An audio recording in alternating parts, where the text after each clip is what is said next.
participated in the torture were never prosecuted.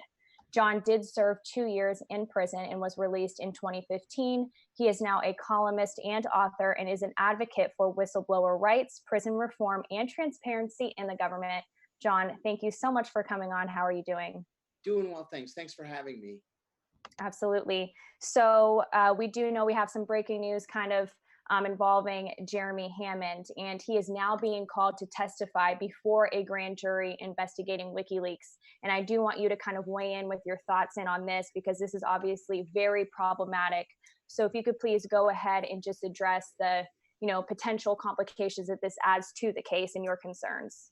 Sure. I am very concerned, actually, not just for Julian and the conduct of this grand jury, but also for Jeremy Hammond for a number of reasons. I think our viewers will recall that Jeremy Hammond is a former anonymous hacker and whistleblower who revealed really the scope of private intelligence in government. One of the things about Jeremy that I've always respected so deeply is that he never, ever ratted anybody out. He was set up by the FBI. The information is freely available out there for anybody who wants to look for it, but he never testified against anybody. He was one of the great champions of transparency in government. As you might imagine, the government came down on him like a ton of bricks, and he was convicted of computer hacking and sentenced to the maximum of 10 years in prison. 10 years, not in a minimum security work camp, where he was eligible to serve his sentence, not even in a low security prison, but in a medium security prison, which is a real honest to God prison like you see on MSNBC at 11 o'clock on Saturday nights. Well, Jeremy is nearing the end of his 10 years. His behavior in prison has been impeccable, remarkable. He is due to be released early, not just for good behavior, but also because he's been an active participant in the RDAP program. That is the drug and alcohol program that's offered to prisoners. When you finish this intensive 12 or 18-month program, they take a year off of your prison sentence. He's halfway through it. Well, the government decided that it needed Jeremy Hammond to testify before this grand jury in the Eastern District of Virginia here in Alexandria. The Eastern District is notorious in the federal system. It's known as the espionage court. It's known as the espionage court for a couple of reasons. Number one, most espionage cases are tried in the Eastern District because the Eastern District is home to the CIA, to the FBI Training Center, and to the Pentagon, as well as home to hundreds, literally hundreds, of defense and intelligence community contractors. Second, it's referred to as the espionage court because no national security defendant has ever won a case there. So of course that's where they've charged Julian Assange. Now, as far as I'm concerned, they are also subject to CIPA. Is that correct? And can you explain what that is? Yes. CIPA is the Classified Information Protection Act. CIPA was invoked in my case as well. It is such an onerous law that a defendant literally cannot receive a fair trial once CIPA is invoked. And let me tell you the modalities of CIPA too, before I finish with Jeremy. When CIPA is invoked, the courtroom is cleared. The only people allowed in the court are the judge, the clerk, the bailiff, the jury, the prosecutors, and the defendant and his attorney. That's it. They actually take duct tape and seal the cracks around the doors, and then they take plastic sheeting and seal the windows so that sounds don't accidentally make their way through the cracks or through the windows and classified information is not revealed. Now for the jury, because the jury's not cleared for classified information, the government will insist that any information that is classified be instead referred to by a code. So let's say if the term NSA is considered to be classified, it won't be called NSA in court. It'll be called the swimming pool, let's say. And so, how long have you worked at the swimming pool? Well, everybody knows that the swimming pool means NSA, but they can't say it. Now, imagine doing an entire trial that way, where you have hundreds of words or hundreds of phrases or ideas or programs that you're not allowed to utter. What kind of a conclusion is the jury going to draw? The jury's going to say, well, my God, if this information is so sensitive that even we aren't allowed to know what it is, well, this guy must be guilty. So this is what Julian Assange is up against in the Eastern District. Well, you have now two witnesses that we know of that have been called before the grand jury to testify that will not testify. One of them is Chelsea Manning. Now, Chelsea Manning has gone back to jail rather than testify. Jeremy Hammond has a history of not testifying. He will likely be held in contempt, which could then be added consecutively to the remainder of his term, plus 1 year for not fulfilling his RDAP obligation. The bottom line is this is onerous, it's heavy, nothing good can come of something like this. And the fact of the matter is, and I think this is really the most damaging, is that this testimony is not necessary in the first place. You know, Chelsea Manning's retort upon being subpoenaed was she had already had her trial. Her trial was on the record. All they had to do was to get the transcript and enter the transcript into the official record in the Julian Assange grand jury. That's it. Absolutely. But that's not what they wanted. What they wanted was to catch her in a lie. They were furious that her sentence was commuted at 7 years. She was supposed to be doing 35, and this would give them the excuse to add 5 years. They're going to try to do the same thing to Jeremy Hammond. Oh, without a doubt. And the Jeremy Hammond Support Collective on Facebook immediately issued this statement, or on Twitter issued this statement. It says, "Hello, everyone. Thank you for the overwhelming support already shown to Jeremy. Just as Jeremy had no intention of cooperating with the government during his original trial, he has no intention of testifying before this or any other grand jury he may be called in front of." And what you said about Chelsea and her reasoning for, hey, you have the transcripts from the last time I was there. They're trying to force her into a perjury trap. They're trying to force Jeremy Hammond into a perjury trap. And this is basically because, especially in light of the DNC lawsuit dismissal, where they have less of a leg to stand on against Julian Assange. So they're going after anyone and everyone remotely connected to him as a means of lashing out. That's absolutely correct. And I got to say something too about Chelsea Manning. Chelsea Manning looks like a small waif, right? She's one of the toughest human beings I've ever encountered in my life. You know how hard prison is? You know how hard it is to be in solitary confinement? It's the United Nations has declared it a form of torture. Yeah. Yet she chose to go back rather than to fold. There was an easy way out of this. And that was to go in front of that grand jury and to answer every question with the words, "I don't recall." But she didn't do that. She stood up and she told them, "I'm not going to let you push me around."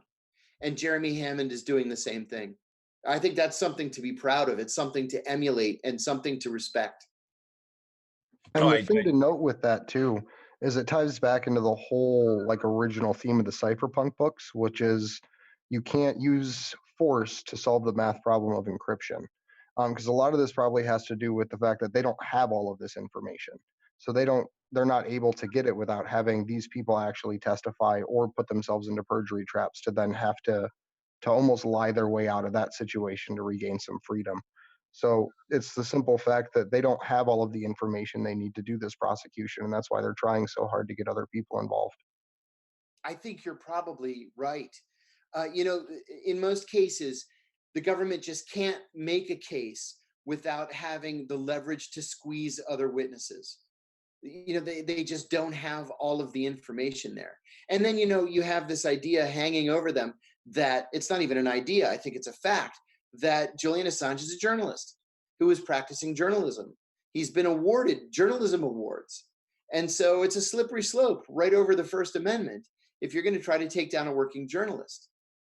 They need the help of people like Chelsea Manning and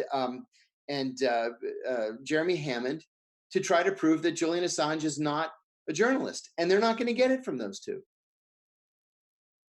And interestingly, too, John, is that Julian's status as a journalist actually has no weight in his case because the US government doesn't even make a distinction between who is and who is not a journalist. It's not like a doctor or a lawyer where there's a government licensure for right. that. So it's so interesting, and it really shows the arrogance on behalf of the US government.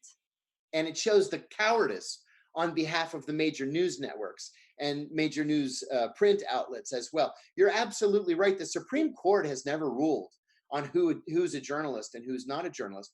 There are certainly state court decisions, especially in New York, that have identified, for example, bloggers as legitimate journalists. But you're right. It's important to note that there is no government-wide standard. This has not been adjudicated in the federal system. I think that Chelsea Manning's actions and now Jeremy Hammond's actions to stand up to this grand jury really do show also the integrity of WikiLeaks and Julian Assange and the respect that these people, whether they are sources or not, or somehow tied to WikiLeaks, have for what WikiLeaks stands for and what Julian Assange built. I think our media is spending too much time smearing him and trying to do a character assassination and not really tying the two together that shows how people are standing up for him. I think that's exactly right. And, you know, I just wish that we had a way of conveying that to Julian, because by all accounts, he's really not getting news. He really doesn't know where he stands. He'll get the occasional visitor, recently John Pilger, for example, and the occasional letter. But I think he really doesn't fully appreciate the support that he has out here.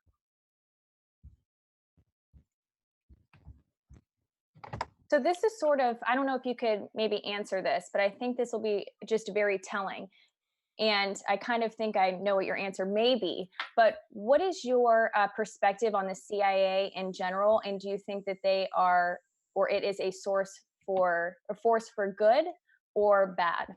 Oh, no, I don't think it's been a force for good in many, many years, if it ever was.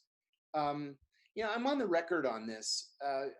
I don't think that there ought to be a CIA. I don't think that in a perfect world, there would be a CIA. Certainly, there are other organizations in government that can do what the CIA is supposed to be doing, and that is providing analysis to policymakers to make the best informed foreign policy decisions, although that's always been a failure.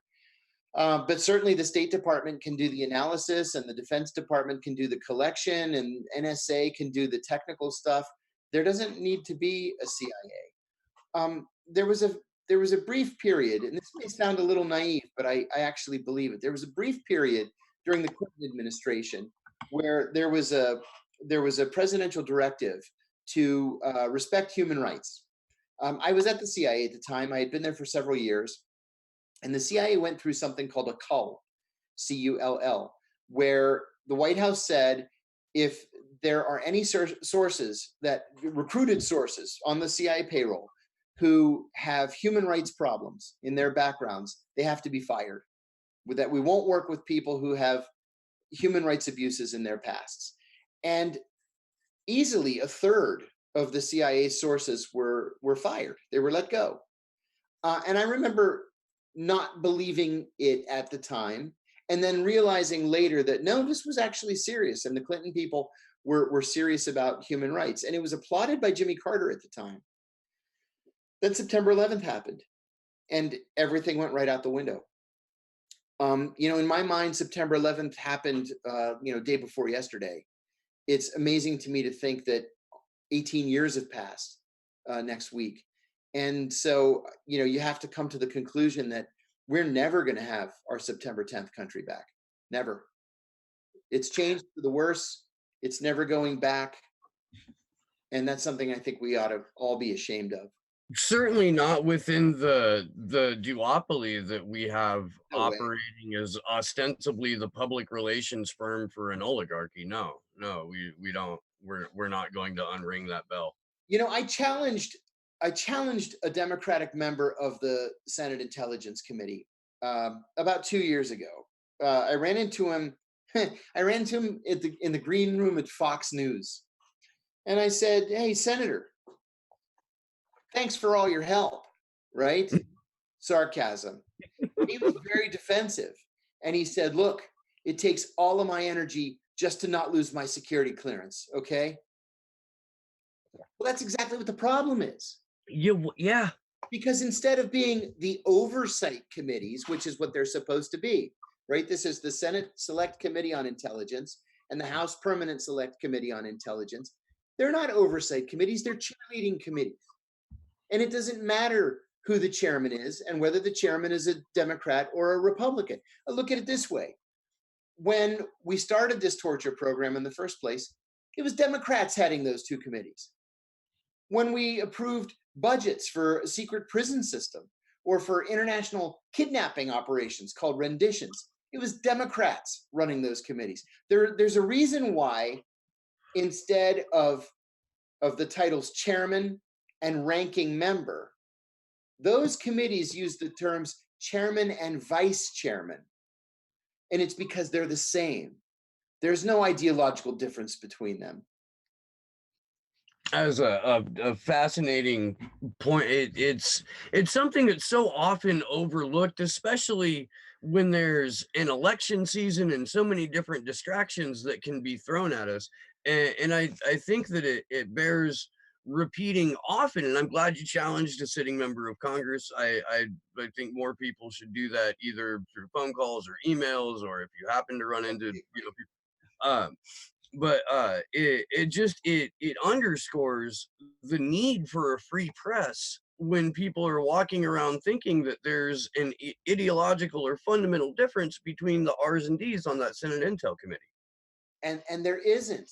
And then you run into the problem of, let's use as an example, the Washington Post, which is owned by Jeff Bezos, the founder of Amazon, the richest man in the world, and the guy who just got a $400 million contract with the CIA to provide cloud services. So wait a minute, is he a proprietor of an independent news outlet, or is he in the pay of the CIA? Because you can't be both. Right. Well, have you read the book Finks? No.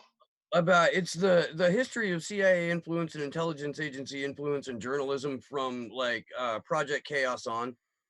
But there's you probably can speak better to this than me, but there's such a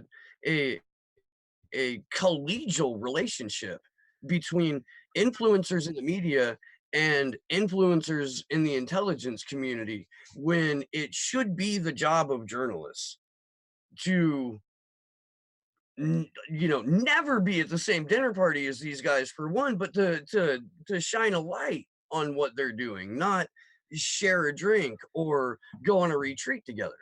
Yeah, and that's not going to happen. You know, when you've got reporters for NBC News, for example, sending drafts of their articles to the CIA's Office of Public Affairs before they send them to their own editors for clearance and comment, you know that you have a problem. You have a problem when the CIA tells journalists, you're not going to write that story, and if you do, we'll never cooperate with you again. You know, unless you're Jason Leopold, who has the balls to stand up to people like that, you're going to end up caving. And that's why we get only puff pieces about the CIA and what great heroes they are. Well, and it's bled into our cinema and our television since its inception. But I was talking about this with a guest on my show today.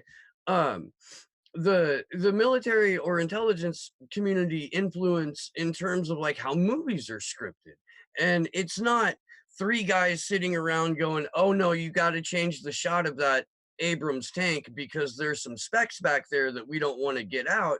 It's, I'm sorry, this is going to have to be removed from the script. Absolutely true. Absolutely true. Joe Weisberg, a former colleague of mine in the CIA's Counterterrorism Center, resigned to move to Hollywood and find his fortune. And he became the creator and showrunner for the show The Americans. Joe submitted every single script to the CIA's Publications Review Board for clearance, and every single script came back with redactions. Now we're talking about fiction that was set in the 1970s and the 1980s, and they're still redacting that stuff. That is just, it's mind-boggling. It really is. The links that people will go to prevent us from learning about reclaimable history. Not even, history from hundreds or thousands of years ago, but the history that we were, alive for, just recently born after. It's all reclaimable history. But we have to, here in independent media land, we not only counteract the rewriting of recent history, but we have to counter the rewriting of real time by these guys. Unless you're one of the swells. If you're one of the in crowd, then you're going to be okay. Like for Zero Dark 30, right? Catherine Bigelow and the writer, his name escapes me right now, Mark Bowl. Catherine Bigelow and Mark Bowl went to CIA headquarters as honored guests, as VIPs.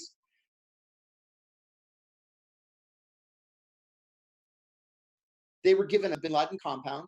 Mark Bowl was invited to a speech by director Leon Panetta in the CIA's auditorium, the Bubble, where Panetta revealed the name of the SEAL Team 6 operative that killed Bin Laden.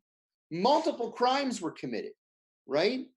But nobody was ever prosecuted or even investigated because Zero Dark 30 perpetuated the lie that the torture program led to the killing of Osama bin Laden. And so long as these Hollywood muckety mucks do the CIA's bidding, they basically have free reign over the place. So I think it's fair to say too, though, that the CIA has definitely infiltrated so much of our life and our world. They've infiltrated our academic institutions, and they have, obviously infiltrated our, political structures and that sort of thing. Now, I know that you mentioned 9/11 before earlier in the discussion, and that was a pivotal moment for you in your career. Now, many people do speculate the truth of the official narrative that was, disseminated to the public on that day. Is there a legitimate reason for people to perhaps question the validity of that narrative? That's a tough one. I'm not a 9/11 truther. I was in the building that day. I was working on those issues in the lead up to 9/11. We knew an attack was coming. We didn't know where. We didn't know when. We knew it was in the offing. So I don't believe that it was the Saudi royal family, the Bush family, the Jews, the space aliens. I don't believe any of that stuff. But I think the government has done an absolutely horrible job of explaining, or really failing to explain, for example, why Building 7 went down. There are a lot of unanswered questions that came even out of the official account. And I think that the government's response has been just to remain silent all these years and hope that these questions just go away. And instead, what it's done is to weaken the official narrative, to cause more and more Americans to question the government and the investigation of 9/11, and to make the situation worse. So, yeah, I think the government owes the American people an explanation. Well, they ran Cynthia McKinney out of Congress when she started to lead that secondary inquiry. Yeah, they did. They literally ran her out of Congress. And she's another one who's never backed down. She's one that I have a lot of respect for. Oh, I love me some Cynthia McKinney. Man, I do. She's one of my favorite people. I voted for her for president since the first time she's ran, like consecutively since 2008. That's my candidate, no matter what. I live in one of the bluest counties in California. My vote, not that I think my vote counts at the federal level anyway, but my vote definitely doesn't count in Santa Cruz County. It's going blue. Like I get to vote for Cynthia McKinney every 4 years. I kind of make fun of. I have a lot of friends in LA, and especially in Hollywood and the Hills and Studio City, and they're represented by this by this idiot Adam Schiff. Boy, if there was ever a Republican pretending to be a Democrat, it's got to be Adam Schiff. Oh my God! I mean, that's a whole different conversation we can have. But this guy's got to go. You are so right. He is, I mean, and not just in terms of him being a Republican, like he is further right than most of the Republicans that they crank out of Orange County. You could put him in a room with Devin Nunes and not know the sound of their voices and have a hard time telling who was Never who. trust a former prosecutor ever. I will co-sign that statement. John, I know you don't have much time left. I wanted to touch on an article you wrote recently in Consortium News about the need for a Russian scalp out of this whole 2.5 year complete shit show. Yeah. So if you want to kind of give us the rundown of that before you have to split, please do so. Sure. I wrote a piece in Consortium News about Maria Butina. She is the Russian grad student from American University who is now in a federal prison for failing to fill out a form. Let me correct myself. For conspiring to fail to fill out a form, literally. So this was a prosecution under the FARA Act, the Foreign Agent Registration Act. And it's a 1938 law that essentially covers lobbyists and lobbying for foreign governments.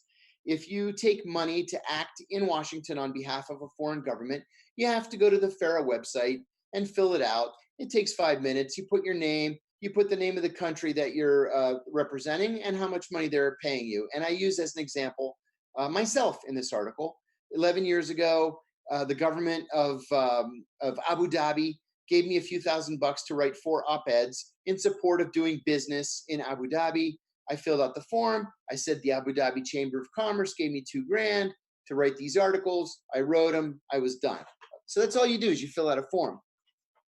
Well, the government decided early on that Maria Butina was a Russian spy. They accused her in the press repeatedly of being a Russian spy, but they never accused her in court of being a Russian spy. They just leaked it to the press to let the court of public opinion take over. They also ran an operation against her. There was a guy named Steve Byrne. Was it Steve Byrne? What was his first name? Patrick Byrne. Got it. Guy named Patrick Byrne. He was the founder and CEO of Overstock.com. And Patrick Byrne, patriotic guy, wants to help his country, do the right thing. It turns out he had been an FBI source on what we don't know. But the FBI approached him and said, hey, we want you to get close to this Russian grad student, Maria Butina. We think she's a spy. So he gets close to her. And he reports back after several months, she's not a spy, she's just a grad student. They said, not good enough.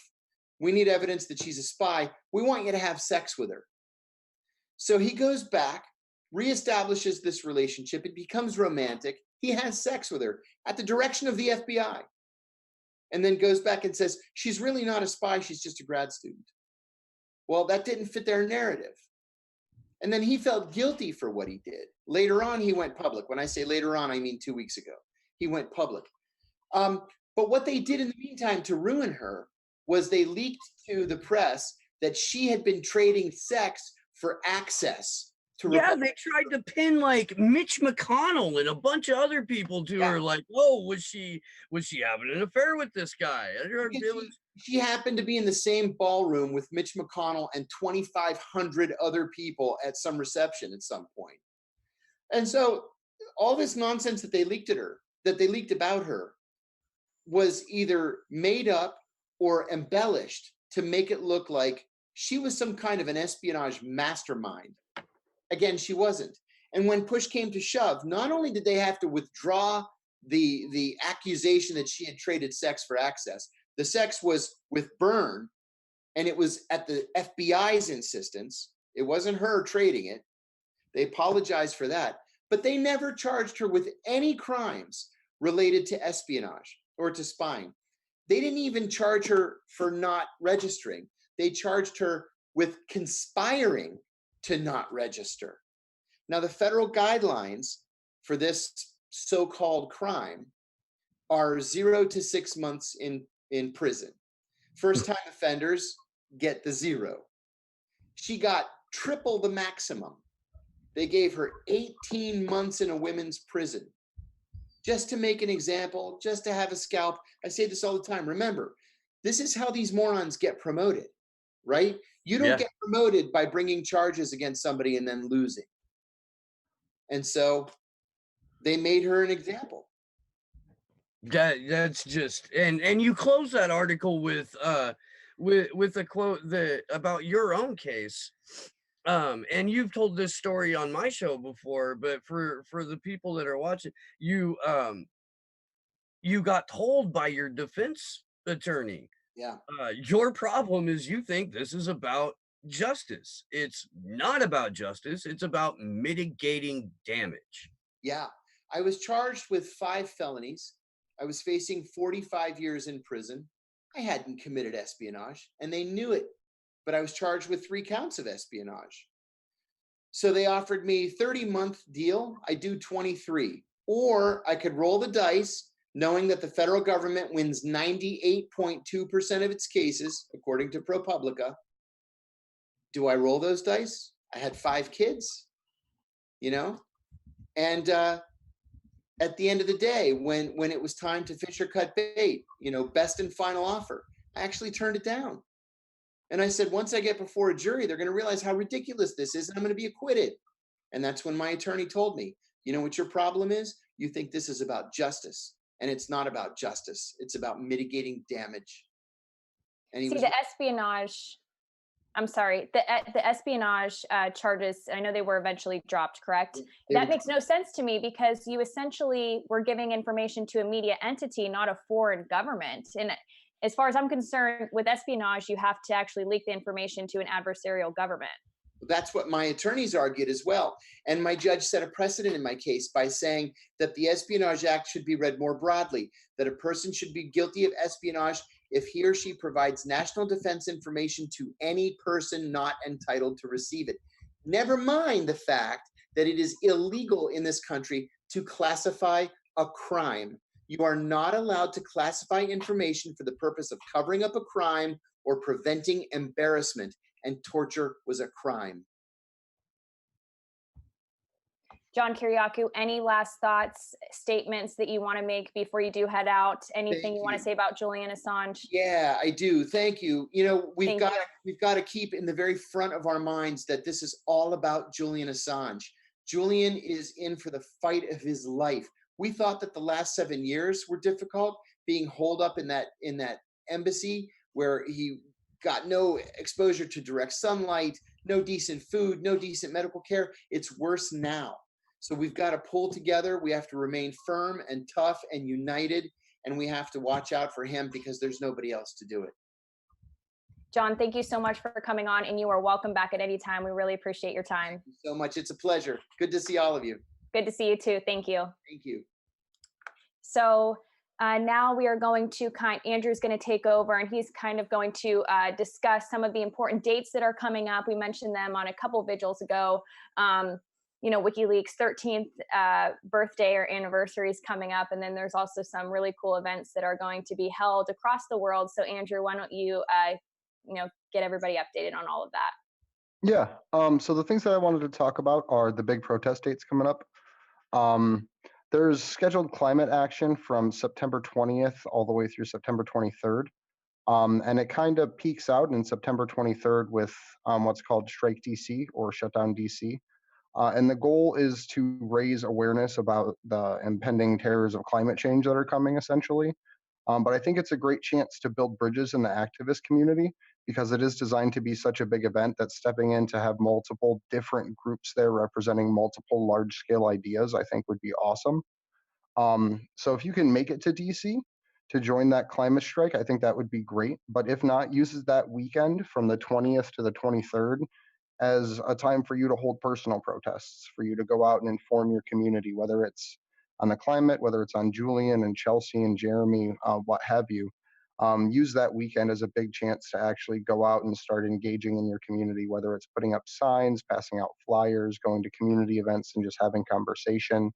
The other thing as well, August 4th, like Taylor was saying, is the 13th anniversary of WikiLeaks' founding. And then August 11th is the 6-month date from when Julian was taken into the British Belmarsh prison instead of the taken out of the Ecuadorian embassy and into Belmarsh prison.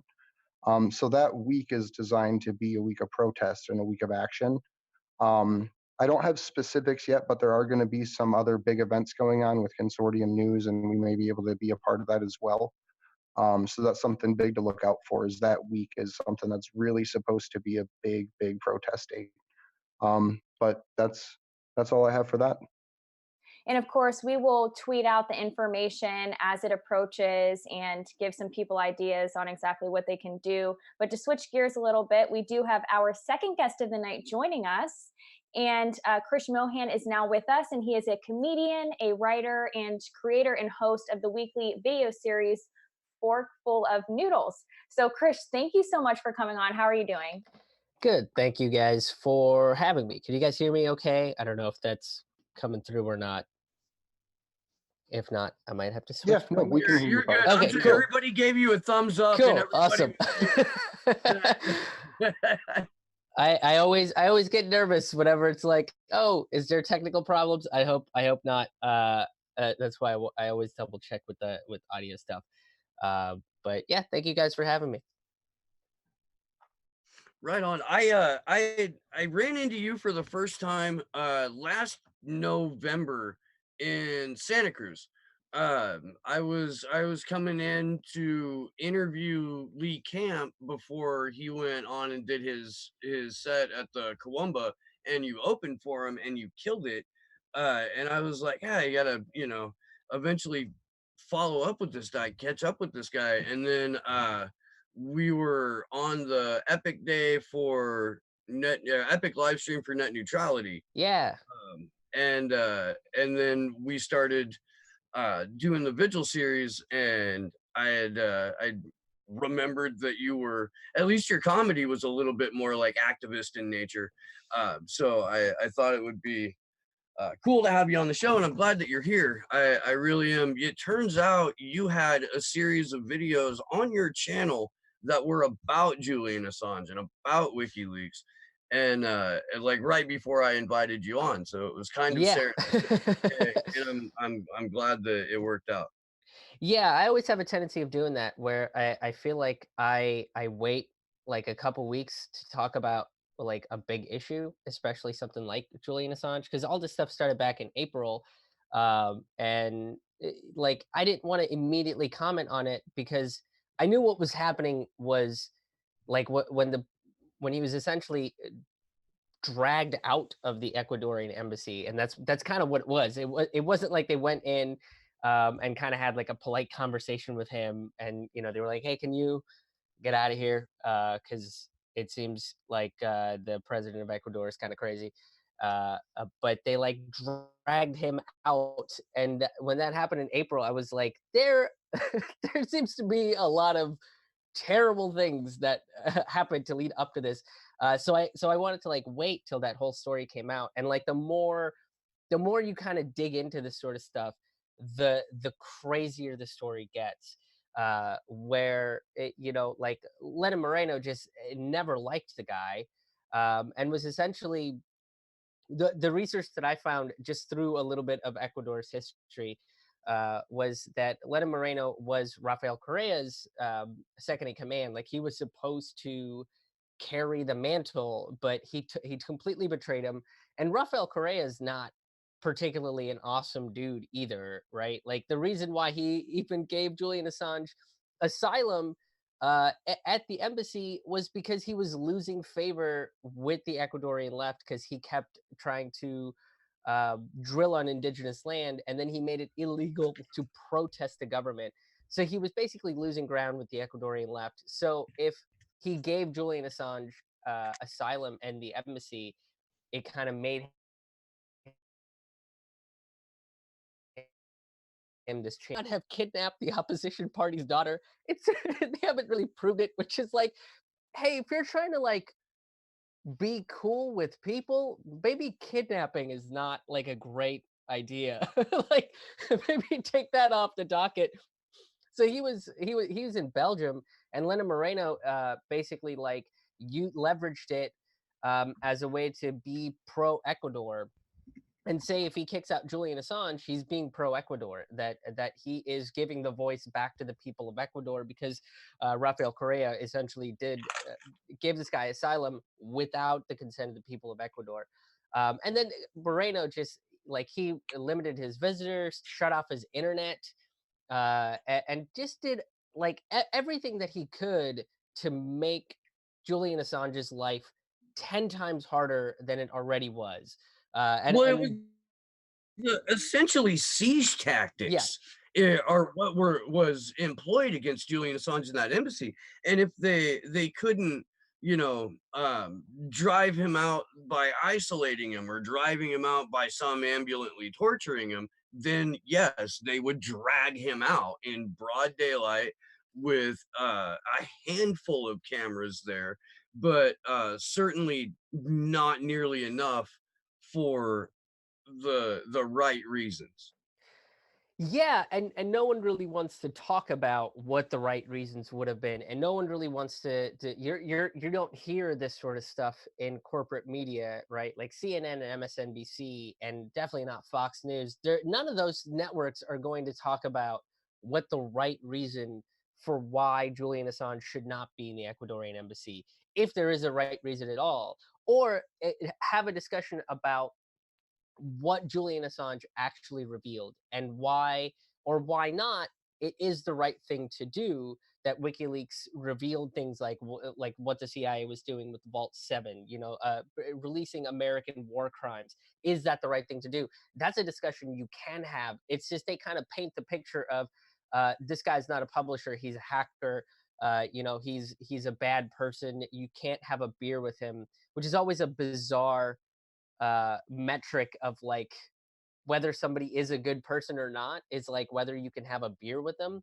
I've always found like that's such a bizarre metric, right? Like that doesn't make you a better journalist if you can get hammered with Julian Assange. Right? I feel like a good journalist would just choose not to get hammered. That would be what would make a good journalist. Like I think they said that about George Bush, right? Like they were like, "Oh, you could really have a beer with that guy." It's like, why? Why do you want to have a beer with your leader? Don't you want him to be in charge of foreign policy and not slightly buzzed when he's basically got the keys to like all of the nuclear codes? Like maybe don't talk about it in that terms. But no I one feel like really that's a talks about very that. American like idiom too. Like, oh, you can have a beer with this guy, but you can't with that one. It's very Yeah. interesting because we base on who should have these human rights or who should be allowed to publish based on if we like the guy or not, or if, they're kind of dirty and their socks smell. It's where we're basing these really tiny little character flaws that on whether they should be allowed to have free speech. That's what it's barreling down to. Yeah, and those are basically the same kind of arguments that the current Ecuadorian president was using against Julian Assange, claiming that he was a dirty person. And I'm like, dude, he's been stuck in an embassy for 7 years. Like, I feel like it's okay if he doesn't clean up after himself, right? Like, Well, and two, actually, it was revealed that they took his shaving kit away, I think, a couple weeks prior to his being arrested. And I believe that that was probably with the intent to make him look like he was not well kept and that he wasn't taking care of himself. So that was actually all planned out ahead of time. I mean, this entire thing was very methodical on behalf of the Ecuadorian government, the UK government, and the US. And I think it's an important point, too, that not only was he granted his Ecuadorian or granted asylum by Rafael Correa, but he was also given citizenship too. And that is a great point you bring up. Lenin Moreno was supposed to honor that. However, he did succumb to pressure from the United States and definitely was more so of a conservative leader than his predecessor. And I Not wouldn't only say he that, succumbed to pressure. I would say he succumbed to payment. Like it was. Yeah. Sure, but he was given a letter too. 10 Democratic senators also co-signed a letter where they asked Mike Pence to, coerce Lenin Moreno to kind of, intensify some of the poor conditions on Julian Assange. So Right. I guess the language that could be used, I mean, it's like solidarity. We could go back and forth with it, but ultimately the point is the fact that Lenin Moreno did not honor Julian's asylum, and that's the main point to be made here, and the true offensive point. Yeah, and right after that, I think the day after he got booted out of the embassy, they got like I think it's a $4 billion loan from the IMF.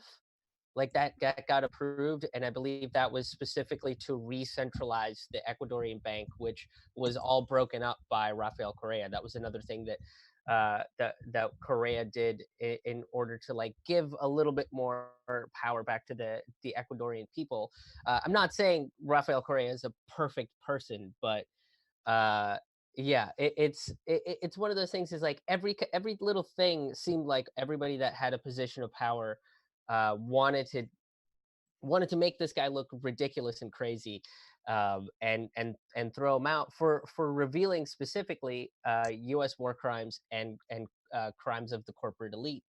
Like the DNC leaks that he proved with Podesta's emails and everything like that. That all proves that the DNC is willing to control elections and control the narrative and do anything that they can, including try to use anti-Semitic tactics against, Bernie Sanders to try to get people to vote against him. And people don't really want to talk about that. They just want to talk about, oh, this guy's a hacker. This guy's awful. This guy's, what a terrible person he is. Look at his crazy beard. He doesn't clean up after his cat. He's not taking care of his only being with him in this tiny little space in the embassy for 7 years. He doesn't clean up after his cat. That's what we need to talk about. Yeah.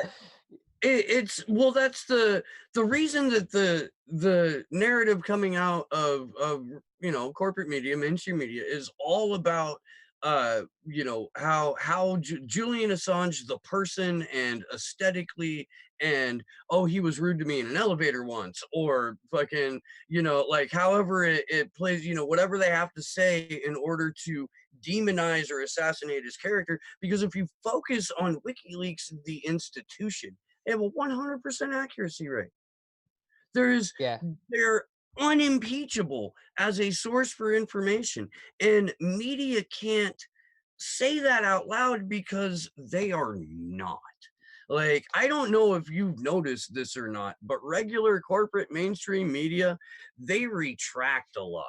And when they do, it's like always the tiniest little blurb, either right at the end of the show in the credits, or like on page 36 in the paper in the bottom lower left-hand corner underneath a giant ad for cheap TVs. Like it's not it's nothing that they want your attention drawn to. And then there's the stories that are never retracted, like Luke Harding's bullshit about Paul Manafort visited Julian Assange in the embassy.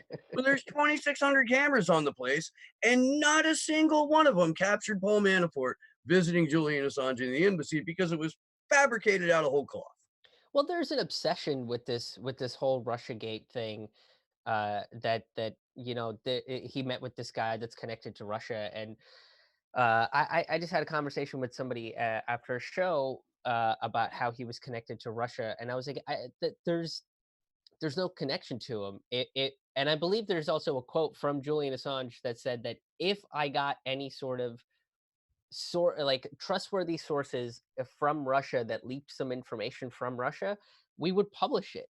He has no allegiances to any country, which is also why you have people like Pompeo that are calling him a non-state hostile intelligence agency, which is like, what does any of that really mean? All it really boils down to is that it's fancy CIA talk for I don't fucking like this guy. That's really what it boils down to. Exactly. And we Will play you these little popularity games with important people, and that's really what it's the obsession with not taking accountability for what you really need to take accountability for. Because once those leaks came out, the DNC could have just come out and been like, hey, you know what, we rigged the election against Bernie Sanders in 2016, we totally screwed this guy over, but now that this has come to public light, maybe we need to do a little bit of reforming. Maybe we need to discuss how we want to conduct business instead of screaming Russia, Russia, Russia. Look at Julian Assange; he's probably connected to Russia, and never really do an evaluation of who this organization is and what they really stand for. Well, So, we found out in the DNC fraud lawsuit who that organization right, is and what they stand for. And who that organization is a private company. And what they said is there is technically no such thing as a Democrat. We are under no obligation to hold a primary. We can go and pick our candidates in smoke-filled back rooms.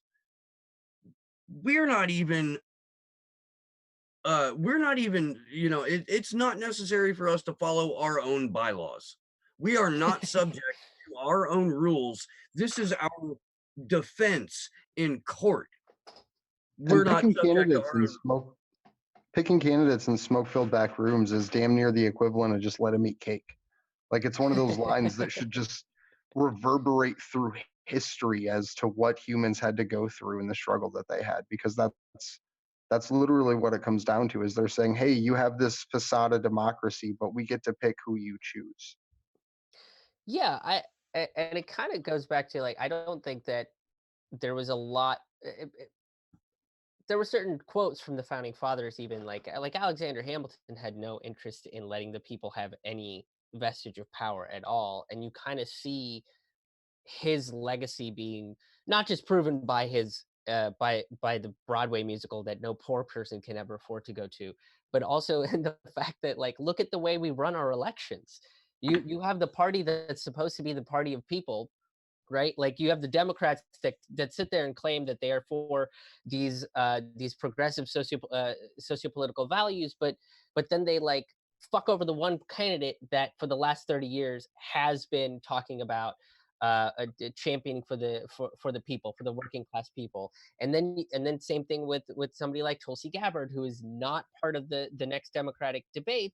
And go figure, it comes right after she calls out the record of Kamala Harris, who is essentially a DNC darling. Like, this is all that kind of proves the legacy of someone like Alexander Hamilton, who wanted none of this power to be given to the masses, to the people, who really should be dictating what politics should be. Who we should have that conversation. We should be a part of the government that is supposed to represent us.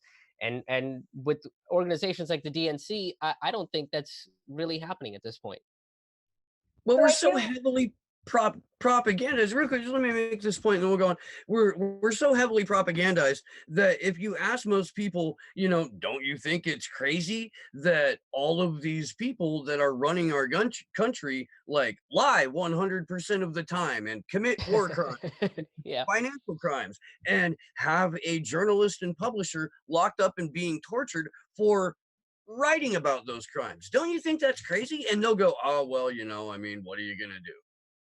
Or Right. And that's just the way it is. they don't refer to Assange as a journalist or a publisher. They refer to him as a hacker, because Right. No, pop I mean, culture, yeah, pop culture has taken the term hacker and turned it into something horrific and negative that has all these spy terms surrounding it, that he's here to take down America and American values and come after your freedom. That's what he's trying to do. And it's got all of these connotations behind it, when he Chelsea Manning gave him that information. That's what she revealed, because she couldn't live with that. And even that, look at the way that we're treating her, a military veteran. She is in prison right now, and she's getting charged for being in prison because she won't turn in Julian Assange and claim that he did something illegal, which he never really did, and they can't really prove it. So they're trying to coerce her, and they're putting her through their own version of torture in order to coerce her to give them the answer that they want her to give, and it's absolutely ridiculous. The treatment of whistleblowers is a travesty. Are you aware that the only reason that she is in, like, still doing time and getting fined is because it is up to the judge to decide whether or not more time and more fines will break her? And if he thinks that she can be broken by this punitive punishment, then that's the only way he is legally allowed to send her back to jail. That was the only way he was allowed to do it. Like, Wow. how freaking backwards is that? Yeah, I don't think any of these laws are uh they're meant to protect corporate elites. They're meant to protect these systems in place that are all about the status quo, and the status quo kind of sucks. Right? It's just like, keep it where it is without shifting the needle anywhere, whether it's shifting it to the right or the left, it doesn't really matter. Keep it where it is kind of what they're going for, and that's what these laws are supposed to do. So anybody that's kind of shaking things up, like Edward Snowden or Chelsea Manning or Julian Assange, they want to make sure that they are not taken care of. And here's the thing with Julian Assange. I think John mentioned it earlier in the live stream. Is he he has gotten a lot of health problems by being stuck inside of an embassy for 7 years. His eyesight might be deteriorating because he can't look into a horizon. He's got depression and anxiety because he didn't know when that he was going to be chucked out of the embassy. He never knew what was going to happen, and then when it did, I'm sure there's a portion of him that was like, "Oh, okay, this happened. Now what?" And now that's a new anxiety that he has to face. I think he had like shoulder problems and knee problems that never got looked at. He had like a tooth canal, or root canal that he needed. And the person that was talking about all this was Susie Dawson. And the way that I learned about this was through Lee Camp's show, Redacted Tonight VIP. I had Yeah. to learn it from a fucking comedian, not Yeah. an actual. So that was the point I wanted to get at earlier too, was that we are in a very weird time in journalism now, where it seems that we're almost blurring the lines between a comedian and a journalist. And I don't mean that in a negative way, but the point is that comedians are doing the jobs that the mainstream media journalists should be doing. I mean, they're really disseminating the truth about Julian Assange and about Chelsea Manning. You are one of them, because I know that you've covered this and you've written about it quite a bit. What are your thoughts on that, and do you see that trend kind of continuing forward? Yeah, it's a weird line to walk, because my whole, like, I want to be a comedian first, but this is the absurdism of how we're treating Julian Assange.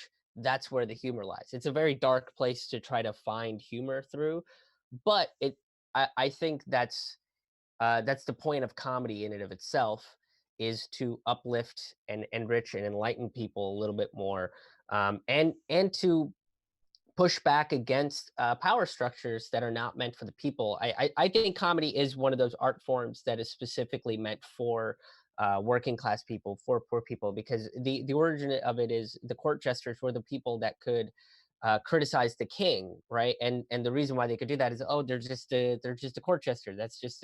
He's just a clown, so it's not a big deal, right? But because they didn't take the clown seriously, that's why you can get away with saying the absolute truth, and hyperbolizing it and making it funny, so that when people laugh, they can kind of digest the truth a little bit more. So comedians becoming journalists, I kind of feel like it goes hand in hand, because the news cycle and everything that the power structures do are so absurd and so against like what logic and reason should dictate, that it's hilarious that this is the way that the world operates. Right? Right. And the absurdity of it provides a real opportunity to create humor out of it. And you're right. When you do kind of add humor into things that are kind of dark, and you kind of get into sort of dark comedy, again, I'm not very well versed on comedy in general, but when you do put those things together, it does help us kind of accept and better understand what is really going on here. But there are many comedians I know, like Jimmy Dore. I mean, he questioned Marianne Williamson brilliantly, and he wasn't even like trying hard to do so, but basically she was just providing these like blanket statements about Assange that were really just mainstream media talking points and DNC talking points, and he just calls her out, and he does it effortlessly, but he does a really, really good job. And this is somebody who is a comedian, and I don't think he ever really intended on being a journalist. I could be wrong, but he's definitely transitioning into that. And we're seeing that with many, many people. Go Let ahead, me Steve. jump in here real quick if I can, because I think I can shed a little bit of light on this. There's a quote, journalism is doing what makes the establishment nervous. Everything else is public relations. I murdered that quote, but that's the gist of it. It's if you're doing comedy right, or if you're doing journalism right, you are speaking truth to power. You are relying on a reporter's instinct or a comedian's instinct to know where the joke is, know where the punch is. And what you're always doing, like Jimmy Dore says, is punching up. If you are a corporate comedian or a corporate journalist, you have already done messed up, because there is no soul in corporate art. Corporate art is public relations. So when journalism became access journalism, when these people became stenographers, when we legalized propaganda, and even before that, when we had, people who were former generals and on the boards of companies that manufacture weapons of war, when they're telling you to be afraid and why to be afraid and how to be afraid, and that network isn't disclosing that, that is the exact same thing as, as a comedian coming out like Stephen Colbert and doing 12 minutes of Trump jokes, and then going and metaphorically blowing the first Democrat that comes on stage to have something who has something bad to say about the guy that he just spent 12 minutes having something bad to say about. That is soulless, empty corporate art. Well, it's Yeah, also not really getting to the meat of what really is the issue, or what really is what we should be addressing, talking about, and fighting against. I don't have an agenda. CNN has one. Fox News, MSNBC, these networks also have an agenda. Most independent journalists don't really have an agenda. They have a couple of their own thoughts, but they're trying to find the objective truth. It's just a vehicle of which we're trying to find the objective truth. Is not journalism; it's comedy, right? And that's sort of the place that I like to be in. Is that's my whole thing. I'm just trying to find the objective truth. That means that I could be wrong, and if I'm wrong, I get to make fun of myself for it, and that's fine. But I don't have an agenda. My agenda is what is the best thing to enrich and empower people's lives through the act of comedy. And I don't want to speak for Jimmy Dore or Ron Placone or Lee Camp or anything, but from watching their work, my guess, my hypothesis would be that they probably have the same thing too, which is like that's not that's not like a crazy agenda to have, right? So, but it's not profit. It's not to put Hillary Clinton in office. It's not to make money off of selling weaponry to just the United States, but also to the opponents of the United States to continue the war cycle going. Those are the agendas of these corporate have an agenda to begin with. All we're trying to do is find the objective truth, and whatever vehicle that objective truth happens to be I guess on board with. I kind of got lost in that metaphor, I think. So we have a question in our YouTube chat from Schultzy100. In doing your comedy and activism, do you experience blowback from audiences when discussing Assange or other topics? What, in your opinion, is the climate of our citizens? I've definitely experienced blowback, not specifically with Assange. It's what's interesting is when I bring him up, like in the context, like I have one quick line about Assange in the show that I'm doing now. It's hard to talk about current events in a stand-up show because the news cycle keeps turning so quickly, which is part of the reason I started the video series. But even that quick line that I throw about Assange it becomes this like moment of either curiosity or absolute discomfort, because people know that he is a contentious and controversial figure. Um, where I do get blowback from is when I talk about the military industrial complex or address American war crimes and the fact that we create our own terrorists, that we are an economy based on war. Those are things that I start getting pushback on whenever I start addressing war or capitalism, because people have invested themselves into that.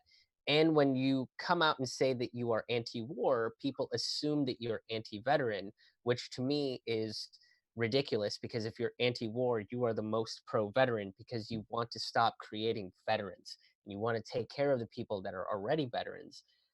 So making fun of the military industrial complex is basically doing that. But the way that the people are conditioned and the media has kind of helped that conditioning, is to say that if you are against the military industrial complex, if you are against the American war economy, then you don't care about veterans either. You can't be for that. When I know plenty of my friends and other good friends of mine, comics, musicians that I have performed alongside are veterans, and most of them don't believe in war. Most of them don't agree with what the military industrial complex is. So there is a disconnect from those thoughts. That's usually where I start getting a lot of blowback from, Yeah, and that's and because I'm challenging people on that sort of stuff. Sorry, go ahead.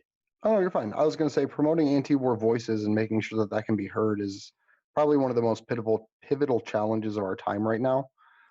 Even beyond the struggle for Julian Assange and actual press freedom, the fight right now for like censorship on the internet and YouTube and Twitter and all these other major platforms being able to just deplatform people without any type of arbitration or process behind it. Graham Elwood actually just did a piece yesterday, I believe, about a new YouTube union that's forming. Oh, wow. And it's run by the Slingshot channel. I don't know if you know who that is, but he's been a big YouTube creator for probably close to a decade now. And he actually got the support of the German metal union. I believe it's like their former steelworkers union. And they've entered into collective negotiation with YouTube at this point. And they're calling to try to get other creators on board and involved.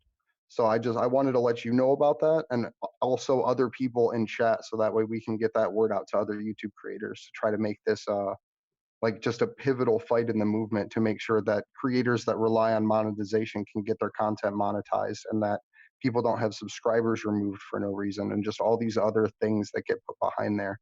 And it would create an arbitration process and give content creators the ability to appoint people to the corporate board, I believe, as well. So it's something that's Wow. really big right now that YouTube's actually entered into negotiations with as of August 23rd, I believe. So I'll link that video in chat, but that's something really huge that I thought you might want to know about. That's really cool. Yeah, thank you for letting me know about that. I'll have to check out Graham's video with them. That's awesome. And it's like at this point that it's really great to hear, because at this point so many people have been talking about the way that these tech giants have censored these voices. And even like if you merely talked about any of the topics touching it, they would, like, my videos would just either stop getting seen, or if I posted them in like political groups or something, like I would get flagged for it. And honestly, like the largest reason why I started looking into WikiLeaks and what Julian and the work of Julian Assange was what he revealed about American war crimes and the TPP. Those were two things that kind of really made me dig a lot deeper about who WikiLeaks was, who Julian Assange was, and you know, if you don't like his personality, that's fine. You don't have to like his personality.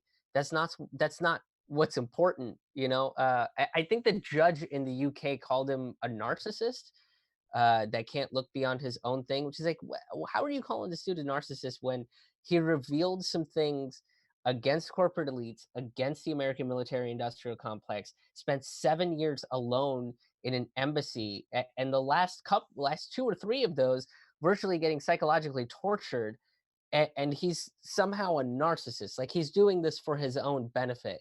Like, what kind of sadomasochism do you think he's into in order to think that he's a friggin' narcissist, in order to to bring all this information into the world, to tell the people about a story that you won't hear in any sort of corporate mainstream world. So to me, like the fact that he revealed American war crimes and was vehemently anti-war through his journalistic endeavors, that's kind of what geared me to look into him a little bit more. So I think anti-war voices are actually what people want. I don't think anybody really wants to go to war. Most average citizens I've talked to don't want to sit there and go into a different country and bomb them for taking their natural resources. They have no interest in doing that. That's why you have to develop these different stories, like from the Bush era, where he lied about the kids being taken out of the incubators. Then you have Gulf of Tonkin and Iran right now, in order to convince people and coax them into going into war. So if we don't have people like Julian Assange revealing that sort of information, then where are we going to be? We're just all going to be far too afraid of each other, for one, and for two, constantly lied to by people we're going to trust. So then it becomes like, can we trust anybody at all? And that is not a world that I'm okay with living in. That's a world where the powerful gain control, though. When they can have everyone distrust everybody, and then there's no legitimate sources anymore, all that's left is tyranny. Like, all that's left is the strongest power in the room, because no one believes anyone and no one trusts anyone. So that's something that's horrifying to me, because that's literally the reality that we're living in. Is And no one even that's talks. an intentional thing. There's steps were taken to get us to this point. We go back to 1981 and the director of the CIA, William Casey, who said, "We will know our disinformation campaign is complete when nothing the American public believes is real." And we're so far from that point now. It's almost 2020 that it's a significant amount of time and a significant amount of technological advances, a significant amount of mass media manipulation, and now we've got nobody trusts me. 72% of the media, according to Mint Press News, the study that they did an article on, 72% of the country knows that the media is full of shit. They may not know which particular outlet, but they know it's the media and they know that they're not telling the truth. 72%, yet they still rely on outlet after outlet that is owned by the same 6 corporations that own 95% of the media. And then even in independent or left media, we've got self-censorship. We've got people who are afraid to come on this show because they don't want it to negatively affect their channel.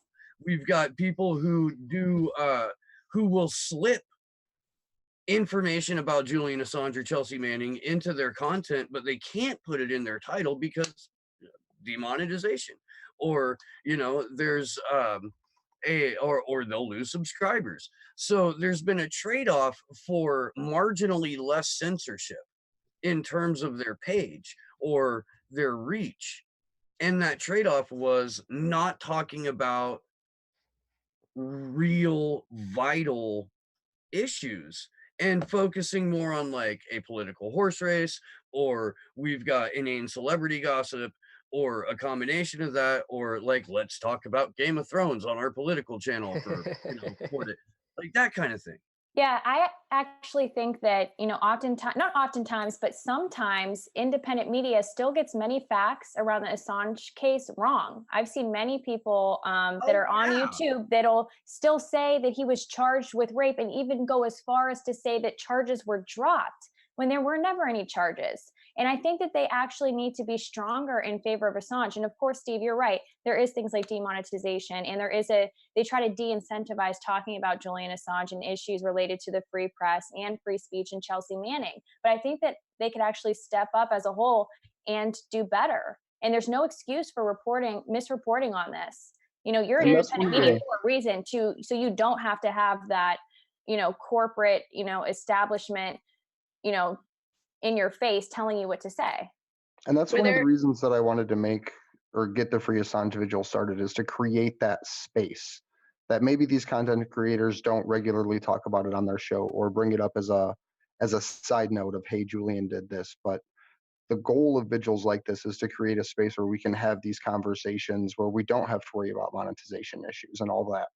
So that's why I'm glad that people are actually coming on and viewing and having this information get out, because even other creators just highlighting us and almost creating a funnel for people to find this in a way that doesn't negatively affect their revenue source is still one way of fighting this fight. Even if those people are too scared to make those videos themselves, still having them work in a way to get people to this information and to get people to the old Unity for J vigils, I think is super important. Hell No, yeah.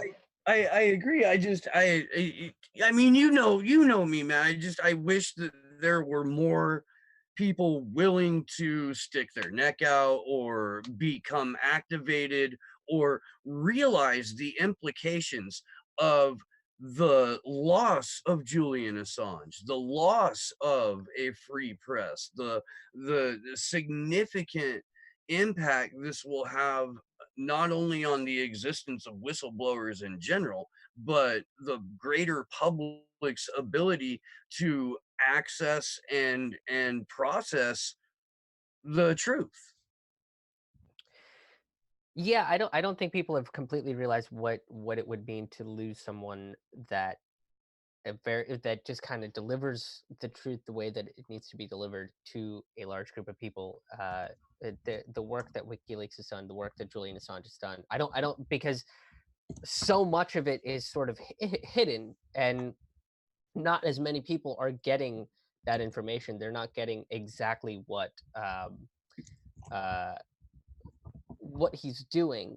The breadth of his work is not really being articulated as well by the corporate news or anything, because it goes against what the corporate news does.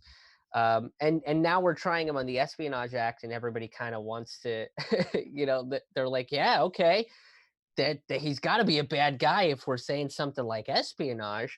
And it's basically like, do we need to dictate this guy's life over a 100-some-odd-year-old law that basically says you can't criticize the U.S. government during a wartime or something along those lines.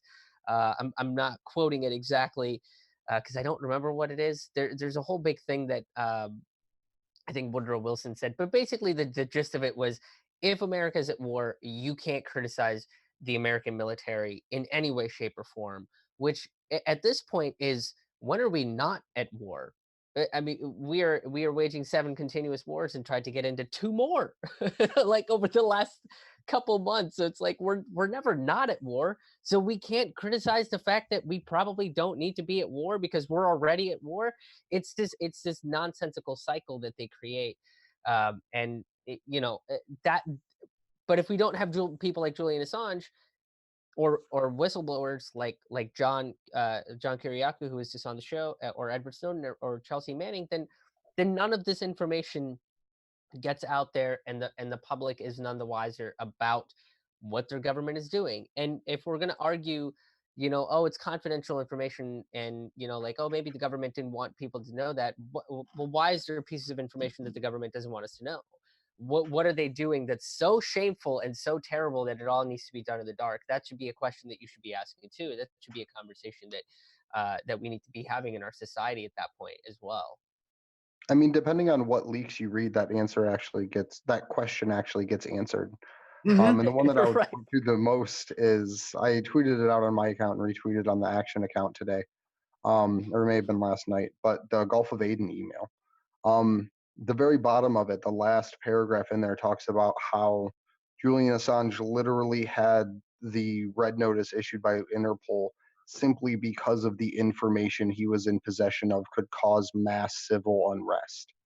So it's power. Like, having that basic amount of information, having the things that the governments don't want you to know, is the thing that can collapse them, because it's what they're hiding that's the most important. And unfortunately, they always say, oh, it's a risk to national security, or, people may potentially be harmed. It's something that they do all of the time. And unfortunately, this does work with a lot of people. Many people will say, oh, we're willing to put the national security before, our right to know, when many times that's just a false talking point. it's just an excuse to make sure that that information is not being put forth, and just any information that they don't want known in general. Since March of 2018, we have not heard Julian Assange's voice or really his words until his letters from Belmarsh prison started coming out. And I really think one of the best ways to inform people and explain, like Chris said, the breadth of his work is with his words. There are so many speeches and interviews that he gave even while in the embassy. Unity for J has a Pinterest library that has so many of these speeches, so many of these videos, and just being able to share those with people to really hear this man talk and talk about his vision and his work. To me, that dismisses so many smears about him, and it dismisses so much of the mainstream media narrative about who he is and whether he's a hacker or a publisher, to just listen to his words. And I think we as activists really need to help amplify him, amplify his work in that way with his own voice. Yeah, I agree. He is a brilliant writer. I mean, his books are so well written. He's actually a very good like teacher too, because he's great at explaining some of these very difficult concepts, especially when it comes to the computer technology. I mean, he really breaks it down in the footnotes of When Google Met WikiLeaks, which is a brilliant book. I encourage everybody to please check it out if you have not already. It is a fantastic book, but his writing is just it's really well done. And I think that's a great point, Christy. We should really highlight him as a person and all of the wonderful things that he has done and that he has contributed to our society, because that can help counteract all of this negative information that's being put forth and that people are really consuming and clinging on to. Yeah, absolutely. And to kind of further that point is, he's also a doorway to a lot of other people that are speaking the truth, that are uh, whistleblowers and publishers that don't get the credit that they deserve. Um, so let him kind of be the doorway to figuring out who else is really talking about issues that are important to people, important to working class people, to the people that are always kind of looked over. Because that's essentially what revealing war crimes does, is it takes money and power away from those at the top and starts saying, well, maybe we don't need to be spending all this money on on shooting journalists in other countries that we're at war with. Maybe we need to spend that money here and taking care of our own people. We have too many issues here. There's people without healthcare and so on and so forth. And he kind of becomes that gateway to help discover that sort of stuff. Christy mentioned that he was in Belmarsh prison. That's a supermax facility, and what they kind of put him in prison for is skipping bail for a crime that he was never really convicted of. That's it. Like, why is he in a supermax prison for a very, very small offense that isn't even really a legitimate offense? That should also be something that people should be upset about and should be speaking out against. And when he comes here, I believe he's going to go to AdMax in Colorado. That was what they were suggesting that he would be in, which is like he'd be put in prison with like murderers and stuff. And this is a publisher. This is a publisher that would be in prison with like with real criminals that need reforming. So that should also be a note that people should be waking up about, is just through him, just through what is happening with him, it opens the doors to realizing what we're doing with criminal justice and how we're looking at what a crime really is.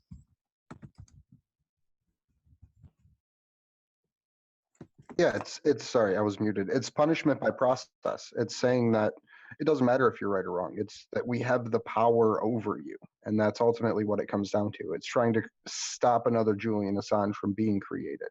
It's to try to dissuade someone from being the next Chelsea Manning or the next Jeremy. So it's so pivotal that everybody fights right now, that everyone stands up in the way that they can with the time and the money and the resources that they have to just act as his voice in your local community. Well, I want to read a quote, and I've got a few of these that we can kind of get into and discuss a little bit. But this is from John Pilger's speech when he was introducing Roger Waters uh, on Monday in front of the Home Office, to where Roger Waters played "Wish You Were Here" and dedicated it to Julian Assange. We live streamed it on this vigil. It was a fantastic and beautiful moment. And one of the things that Pilger said when he was speaking before he introduced Roger Waters was 17 out of the 18 charges that Julian faces in America relate to the routine work of an investigative journalist, which is protected under the First Amendment of the US Constitution. And the 18th charge about hacking doesn't even relate to him. And even the prosecution says that the whole thing is a sham. The US prosecutors know it's a sham. A federal judge recently declared effectively it's a sham. That's Judge Kettle from the DNC dismissal. He goes on to deconstruct and relate just how many different people involved in this whole mess know that it's a sham. And yet here we are, a handful of months away from Julian's extradition hearing, and you can't get a peep out of US media to say anything other than we don't like the WikiLeaks guy, but don't come after journalists because that's us. Yeah, they're trying to protect their own interests. Yeah, and we heard from John Kiriakou earlier in the stream. He said that their reports now, of course, have to go through CIA and the intelligence community oftentimes, and the intelligence community tells them that if they don't do that, then they will not cooperate with them. So it's unfortunate now that we have an intel community that works closely with our media, with our those in the judicial system, and many aspects of our lives. So I think that's kind of like a broader issue that we have to face. But the media too, I mean, I think that there is, and we've talked about this before, there's sort of some envy too, because I mean, WikiLeaks was able to publish so many of the documents and reveal so much information that these trained journalists should have been able to do, and they failed to do so. And they of course can't choose to ignore WikiLeaks publications. They had to say something about it. So what they do is they then kind of just slam the organization WikiLeaks, they slam Julian Assange, and they kind of diminish the meaning of the publication, and then also suggest that, oh, people's lives were potentially threatened as a result of this leak and this publication. And I think that is so ironic, and I think you're right. There is some element of jealousy, but WikiLeaks began as sort of an open source of information so that these things could be published from the sources anonymously, and then journalists had access to this information to write stories about. And so as we saw from the leaks that Chelsea Manning gave to WikiLeaks, they worked with The Guardian, they worked with the New York Times and the Der Spiegel, and this was supposed to be, WikiLeaks was supposed to be almost an olive branch out to all the other journalists saying, look, we have this information, now dive into it. Now we have this world of scientific journalism where we have sources that are provided and to the public that can check your stories. It was almost like, this is an easy way for you to report on this because we've already verified all of this information. So it is pretty amazing to watch journalists not defend WikiLeaks and not defend Julian Assange and disavow him and the incredible work that he has done for all of us. Yeah, that's that's always that was Glenn Greenwald kind of pointed that out, is once they kind of come for Julian, what's next? When are they going to come for you guys? Because they all published the works that Julian revealed. So it wasn't like they were just coming up with the story about themselves. They were taking what Julian Assange and WikiLeaks had already published and republishing that sort of stuff. And The Intercept did that. The Guardian did that. Der Spiegel, like you were saying, is all these companies would essentially be called into trial at that point. And if they don't, I think that would reveal something even larger. So it's one of those things where they're kind of caught because they don't really want to support someone like Julian Assange, but they have to because he essentially did their job for them, that they got to republish and kind of capitalize on it in a certain way. So now it's like you have to defend this guy because you used his work, you use his words to make your organization look better, to make your organization seem like it was more anti-war and so on and so forth. So um, yeah, they kind of they're stuck in a pretty difficult spot. And I'm not like overly sympathizing or anything with them, but it's just like, yeah, that's kind of what happened. Like you guys used his work, and then you then you spent a bunch of years shitting on the dude, and now the dude's gonna get extradited, and his extradition has far bigger consequences than what you anticipated. It's like, okay, now what are you gonna do, right? Like now you don't have any other choice but to be like, look, we might not like this guy, but he is a publisher and a journalist, and he has rights, and we're gonna fight for those rights because they are our rights.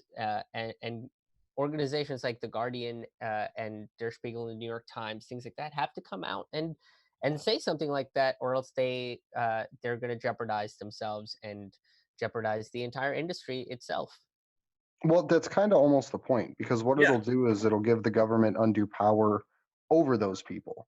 So they can either walk the CIA line or get picked up on extradition charges. So it gives the government power that it shouldn't have over journalistic institutions by being able to do this, because a decade ago they reported on it. Yeah. Print what we tell you to print, or you will be tried under the Espionage Act and you will disappear. This is it, it's the reason, or the reason cited, that the Obama administration gave for not going forward with the subpoena for us, or the warrant for Assange that we found out much later they had, was because it created something that they called the New York Times problem. It's exactly what you were talking about, Chris. It's when faced with the fact that Assange is being charged for doing journalism, no matter what spin they've had to put on the character of Assange, self-preservation kicks in at that point.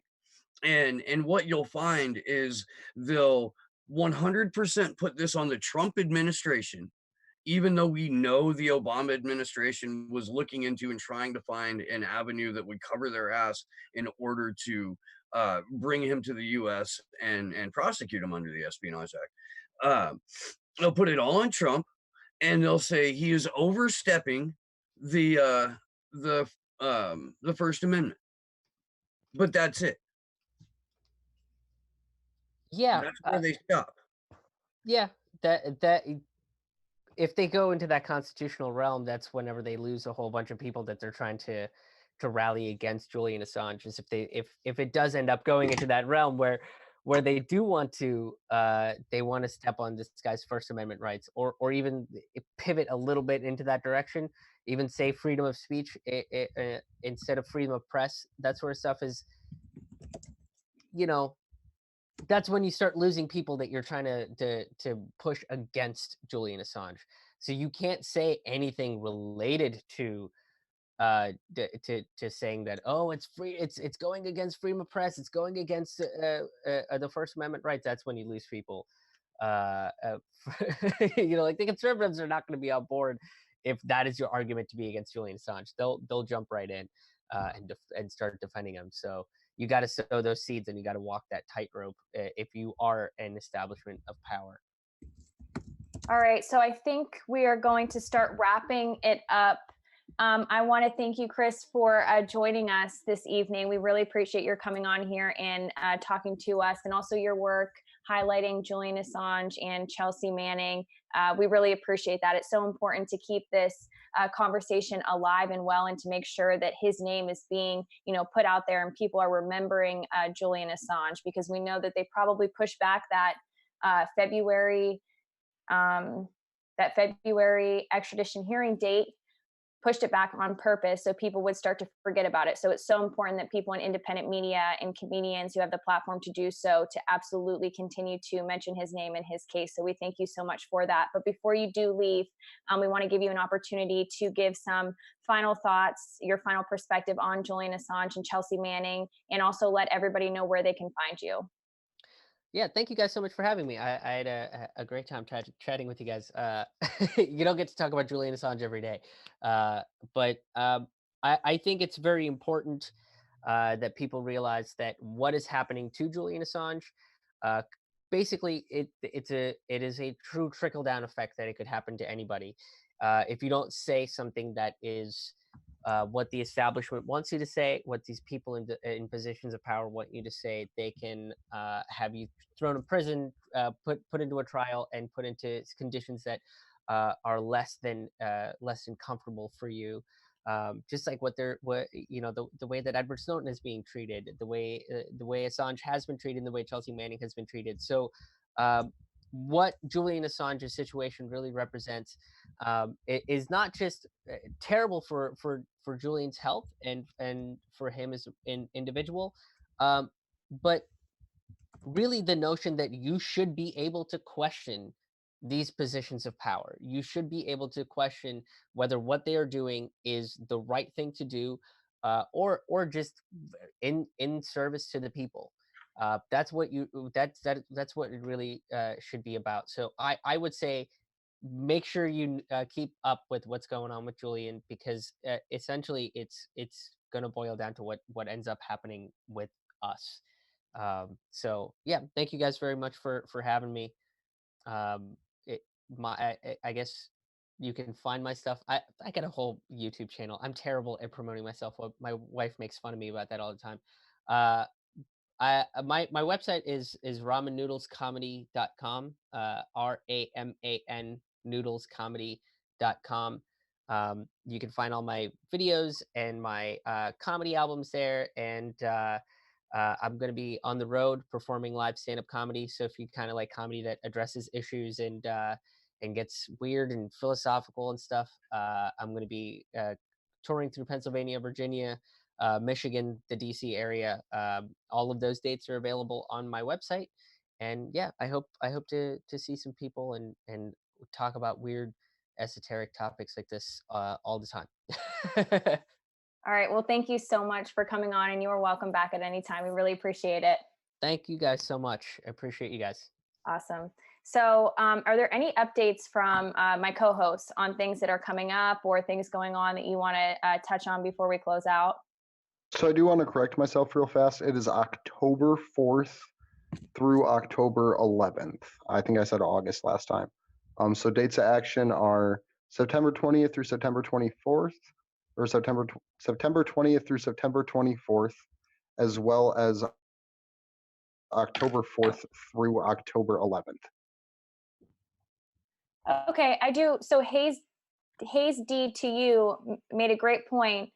She said, we don't need to remember Julian Assange. Well, yes, we do need to remember Julian Assange, but I get what she's getting at. She's saying it's the work that he's done that we need to remember. Vault 7, it's not about Julian. He is not suffering for his name. He is suffering for his work. That's a great point. Yeah, we should also not only remember Julian Assange, the person, and all the work that he's, him and everything that he has done, but also the content of his work through WikiLeaks. So that's a great point. Thank you for bringing that up in the chat. And yes, I think we were going to play a clip to close out. Are we going to do that now, or do we kind of want to give our final I think we statements? still have some news and stuff to talk about. Okay.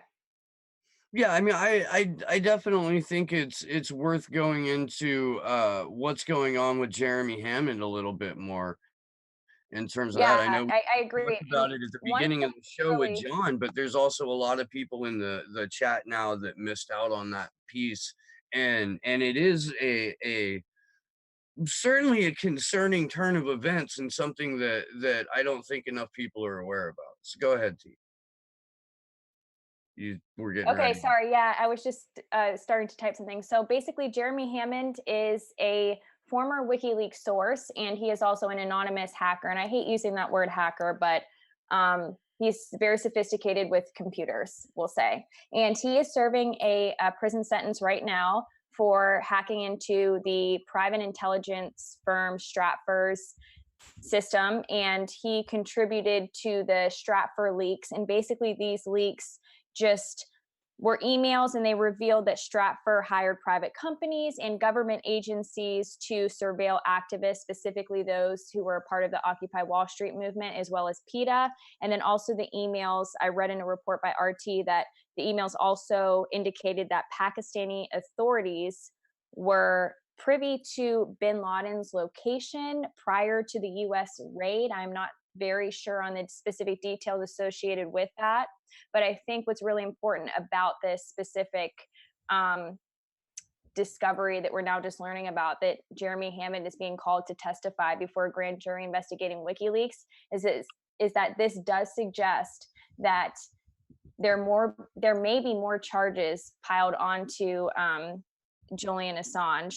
And with the extradition treaty that is established between England and the United States, the US does still have time to issue more charges against Julian Assange. So there could be some more charges coming forward that are related to the Stratfor leak. Again, we're just speculating, we're not really sure, but it is, reasonable to think that that may be what's happening right now, since they are requesting that he testify. And of course, he is not going to do that. I do think it is worth pointing out with the Stratfor emails, they also do indicate the government's plan on destroying Julian Assange's life and everybody associated with WikiLeaks. That is revealed in those emails.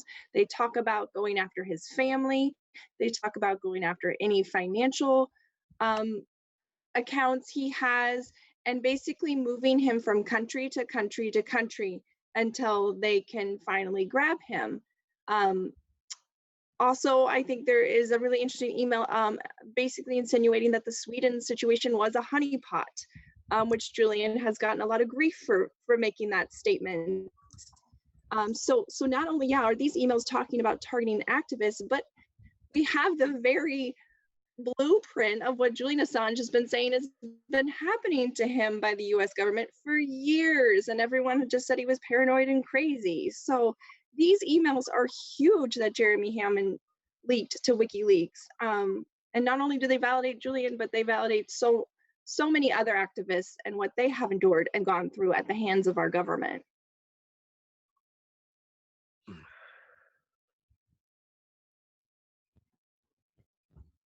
Oh, you're absolutely right.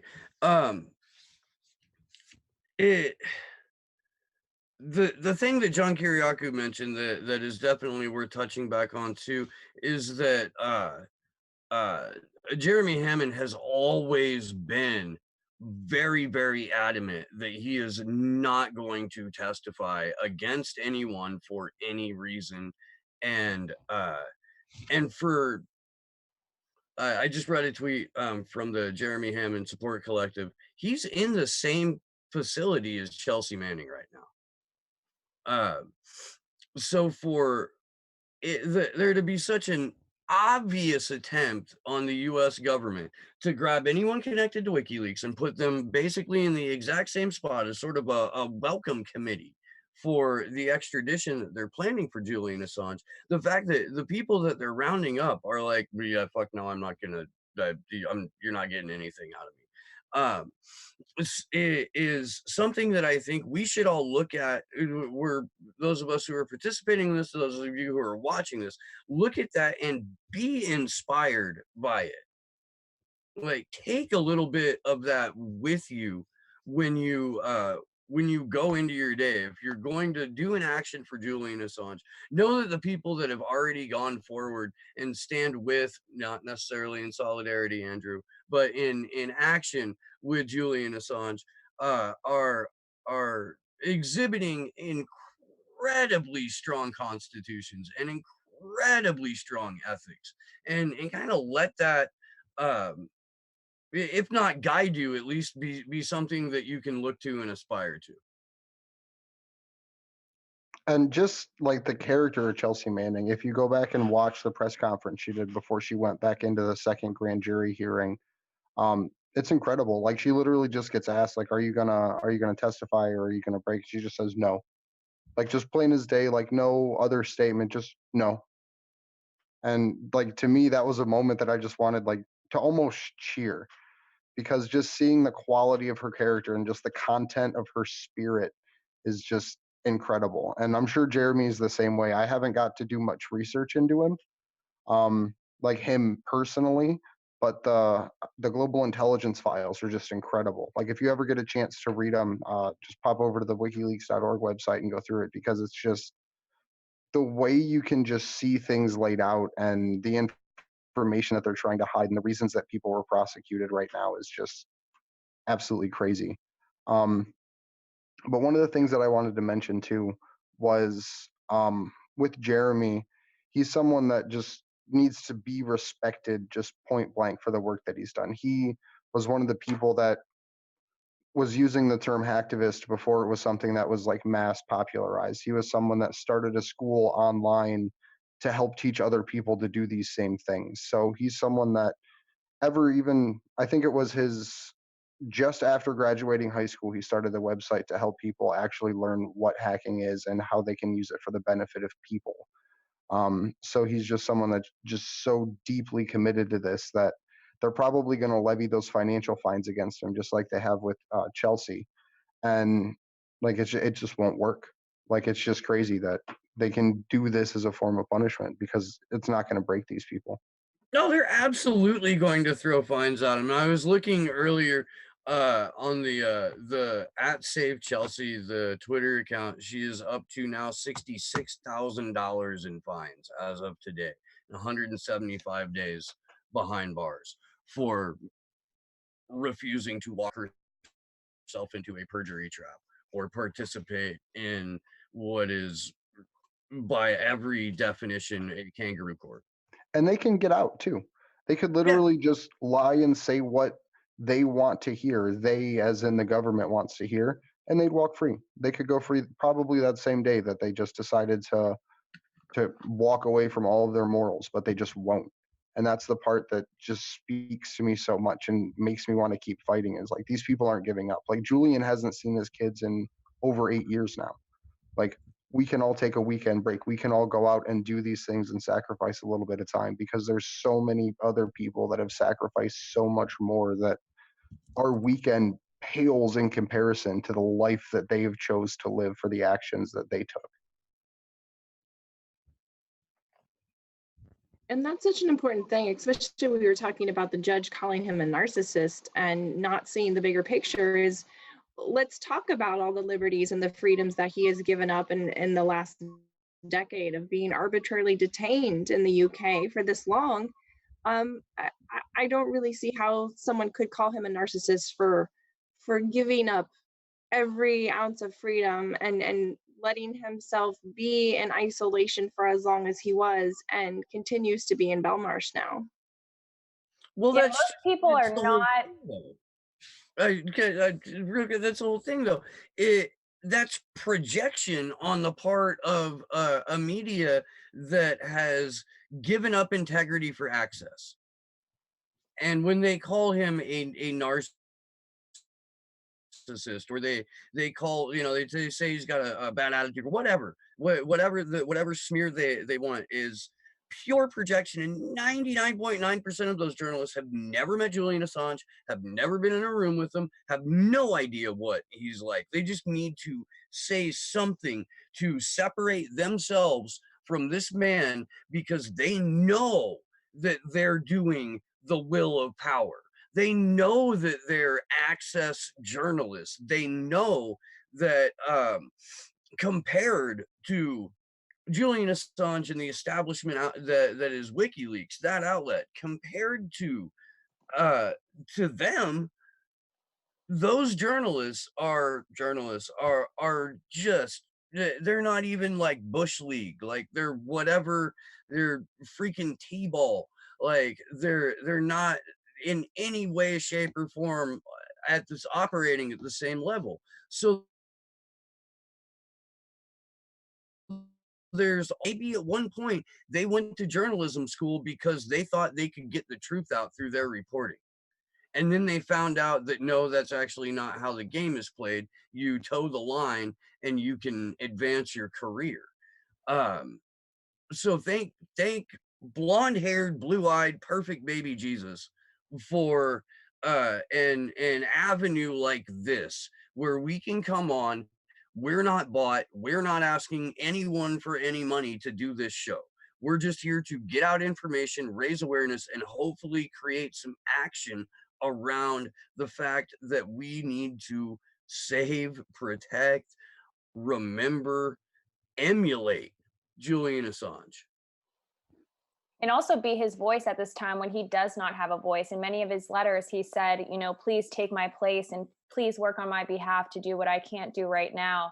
So that's really on us. And again, you know, like Steve was saying, that's why we're doing this show. And again, I said this during the last vigil on Monday. I mean, our allegiance is to Julian Assange and to Chelsea Manning and the whistleblowers and the journalists, not to anybody else, not to any candidate, but to those two people and those who fall within that category, and those people who are heroes and who are deserving of you know, our protection and our support and our activist efforts as well. So right now we are okay. Before we go transition over into a video that we do want to play for you guys to provide you with an update on Susie Dawson. Andrew, go ahead. I was actually going to go with Susie. I was going to say one of those people that has like that unbreakable spirit is Susie. And she started a campaign specifically targeting Five Eyes. And I just want to play her update 2 video because she has court in the morning or whatever the time is over in Russia right now, tomorrow for her asylum hearing to see if she can actually get a review to get an asylum hearing. So it's a lengthy process, but she talks all about it. So I'm going to get that pulled up right now for everybody.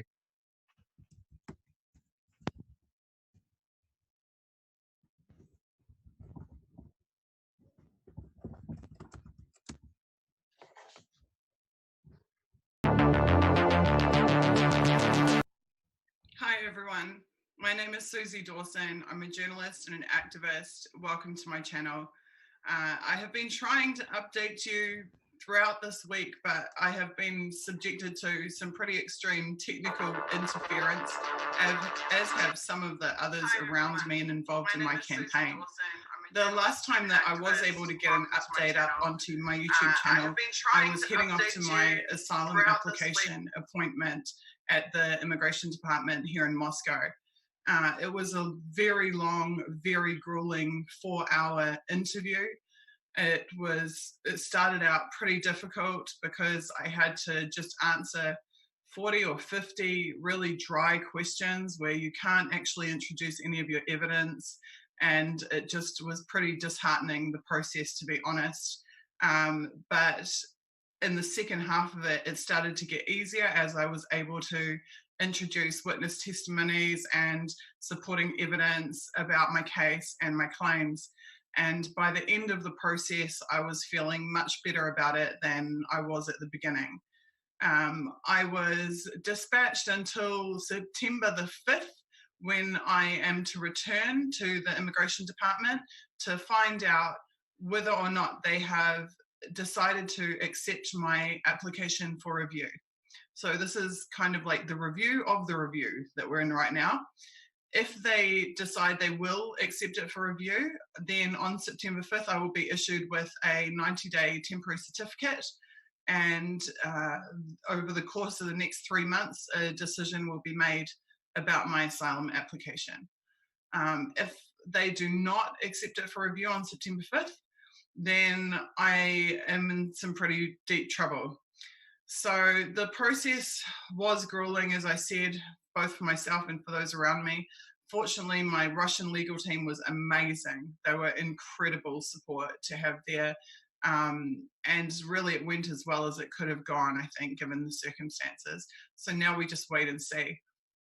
In the meantime, it's been an amazing first week for the One versus 5 Eye campaign. This campaign is shining the light back on abuses of the security services and intelligence agencies in a way that we haven't seen recently done. It's an important campaign for that reason, because the types of targeting that I've experienced, there are many thousands of people around the globe similarly experiencing, and many of them don't have the opportunity to gain any meaningful redress or even public attention for what is happening to them. And for that reason, it's really important that we are all coming together the way that we have been to push this issue and bring this issue to light. We now have a Discord channel set up that you can join and volunteer to become a part of our team if you'd like. You can go to #1 versus 5i, the letter I.com/discord, DISCORD, if you would like to join our organizing team. There's been some new content put up on our website. This update will go on my YouTube channel today. And then this week we're hitting the press, and you'll start to see media interviews and appearances happening. So we will keep pushing forward with this campaign. We will give it our all, and we hope for some great results.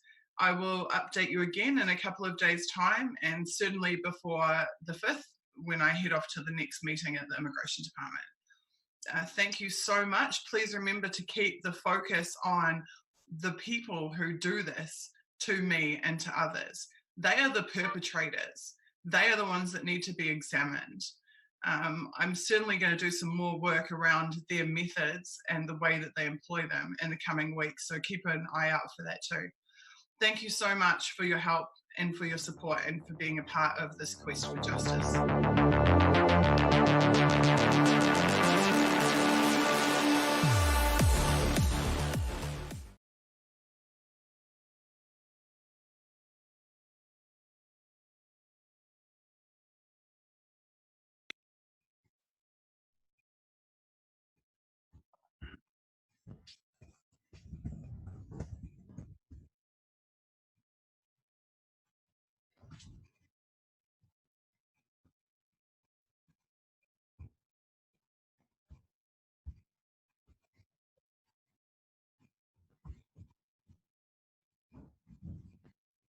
So some people were asking in the chat if people in the United States are receiving letters from Julian, and Christy was able to confirm that yes, some people in the US have received letters. So if you are in the United States, yes, send letters to him if you choose to do so, if you would like to do that, because he can write back to you. So I just wanted to clarify that, because I know that we were kind of going back and forth in the chat about that. Yes, you just need to have on your return envelope, when you send him paper in an envelope, you need to have 2 British first class stamps, and you do need to already have that envelope written out for your address. So kind of have everything prepared for him to just write it and seal it. And you can buy British stamps from Royal Mail online. That's a really easy way to get them here in the US. We can't buy them really any other way other than the best way we found is through Royal Mail. So is there anything else that we would like to talk about, address before we do close out for the night? Yeah, I just want to read one more quote from John Pilger's speech before he introduced Roger Waters, and let me find it. He says, "Never before in my career as a journalist have I known such an attack on our most basic freedom to publish and to know the message is loud and clear. Be careful, or you too will end up in an American hellhole. Journalism is not a crime in the United States, not yet. But if Julian is extradited and convicted, it will become a crime." And that's end quote. But that's where we're at right now, a couple of months away from this extradition hearing. It's why it's really, really important to load up on statements to not the same member of Congress or the same member of Parliament every day, but multiple members of Congress, multiple members of Parliament, multiple media outlets, getting in touch with your local press club if you have one, getting in touch with your local newspapers, asking them to publish a statement on behalf of Julian Assange. If extradition takes place, Julian Assange gets tried in the dark with his legal team unable to have access to the evidence being used against them. He will face a jury of intelligence community relatives. This is not, no matter what anyone on the right or left may say, this is not an opportunity for the truth to come to light in open court. That is not ever going to happen. I think that's a really important point, Steve, because many people say, let him come here, let him be tried. He will get a fair trial here, believing that our justice system will prove justice served. And as we talked to John Kirikou, he's a perfect example of somebody who's been through that system. And that's not the case here. That's not what we're looking at in the Eastern District of Virginia. No, not even a little bit. It's designed, the espionage court is designed to convict. There's no, oh, truth will out in this circumstance. The people who are dragged before espionage court are dragged to be, because somebody needs to be the example. Somebody needs to be the token sacrifice at the altar of what John said, mitigating damage. Exactly, and Julian Assange is that sacrifice, and with him, you know, I think the government hopes with him topples down anyone who wants to be like WikiLeaks or WikiLeaks in general as an organization. If they can take him and put him away and let him disappear, nobody else is going to start and try to mimic his work and continue on his work, because everyone is going to be petrified that they'll be extradited and taken through the courts and, you know, lose their entire lives to this. Yeah, exactly. And also, you know, there's lots of comments in the chat right now about the outrage is in his work, the outrage is not what's happening to him. No, the outrage is what's happening to him and also his work. I mean, it can be both. It can be both. It is both, exactly. There are serious human rights violations that are being done to him, and we should be concerned and we should care about that. We could care about two things and not just one and not the other. So yes, this is very much about what's happening to him as a human being as well. And I want to make that very clear. Yeah, because as we have from the UN rapporteur, the special rapporteur has now done a few reports, I think, in just the last 3 months over the summer, he is being psychologically tortured. There are human rights violations, and we have, the UN has now done 3 different instances of reporting on not only when he was in the embassy, now also in Belmarsh. So this is about a person and what is happening to his person as well as his work.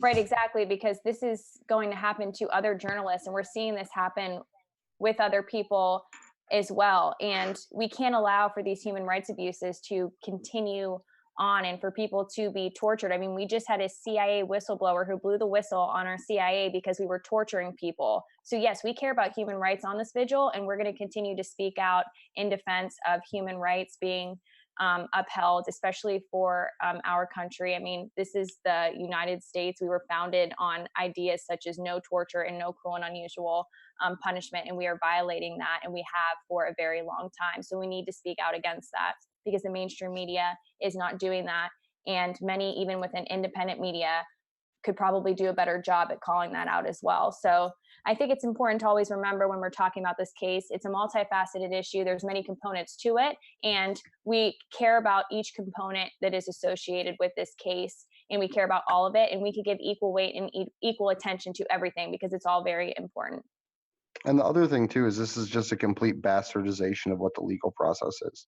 This is the 3rd time Chelsea Manning is in jail for the same questions. Like, it's It's literally just across the board violations of everything that we have as far as a legal process goes. And it just shows how much control the oligarchs have and how far we have fallen into tyranny. Like, for the fact that this can happen and the entire country isn't up in flames about it just shows how well they can propagandize and how intimately this has been planned and just rolled out slowly over the course of a decade now. Where Exactly. I think, and Chelsea Manning's a perfect example. Everybody forgets about the torture she went through during her trial and how she was stripped naked and her glasses were kept from her and everything she went through the first time she was in prison. And I think that is forgotten, and that is lacking in the outrage, the lack of outrage now that she's in prison again. mm-hmm. And that's well, like and I think that was kind of the point the commenter was making, is that people are numb to the mistreatment of individuals, and that the focus, or at least in their perspective, the focus should be on the information in the drops. And we are working on a second series of vigils where we take WikiLeaks drops and break them down and go through them and discuss them as a body of journalistic work. Um, I do believe that we can walk and chew gum at the same time.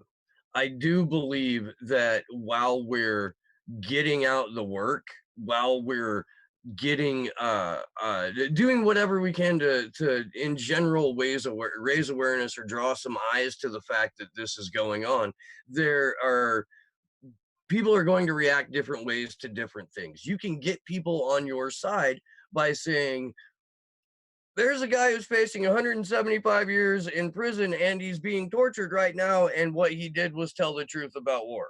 And people who have a predilection to be more humanitarian may then further listen. People who are more moved by the evidence, more moved by the documents, of course, are going to want to focus on that more. But we can walk and chew gum at the same fucking time. I know we can. I have faith in us. Absolutely. And the big other thing too is, don't be afraid to be that lone voice. Like, don't be afraid to be don't be afraid to feel like the only person in your community that cares and is doing something about it. Because you'd be amazed at the outpouring that you get from just being there and being that one person saying, "Hey, let's do this." Like, "Hey, like, come stand up with me and let's fight for this." Because that's basically all it takes. Like, psychologically, it literally takes one person to start doing something, and the moment that another person engages with them, the entire populace then feels more comfortable actually engaging. So it's one of those things that it takes one person in a town to care, and then the next thing you know, the whole town can care. So it's just one of those. It's a snowball effect, and everyone just has to get involved. Right. So do we have any last thoughts before I think I've said this 3 times now, but anything else before we do go around and just close out?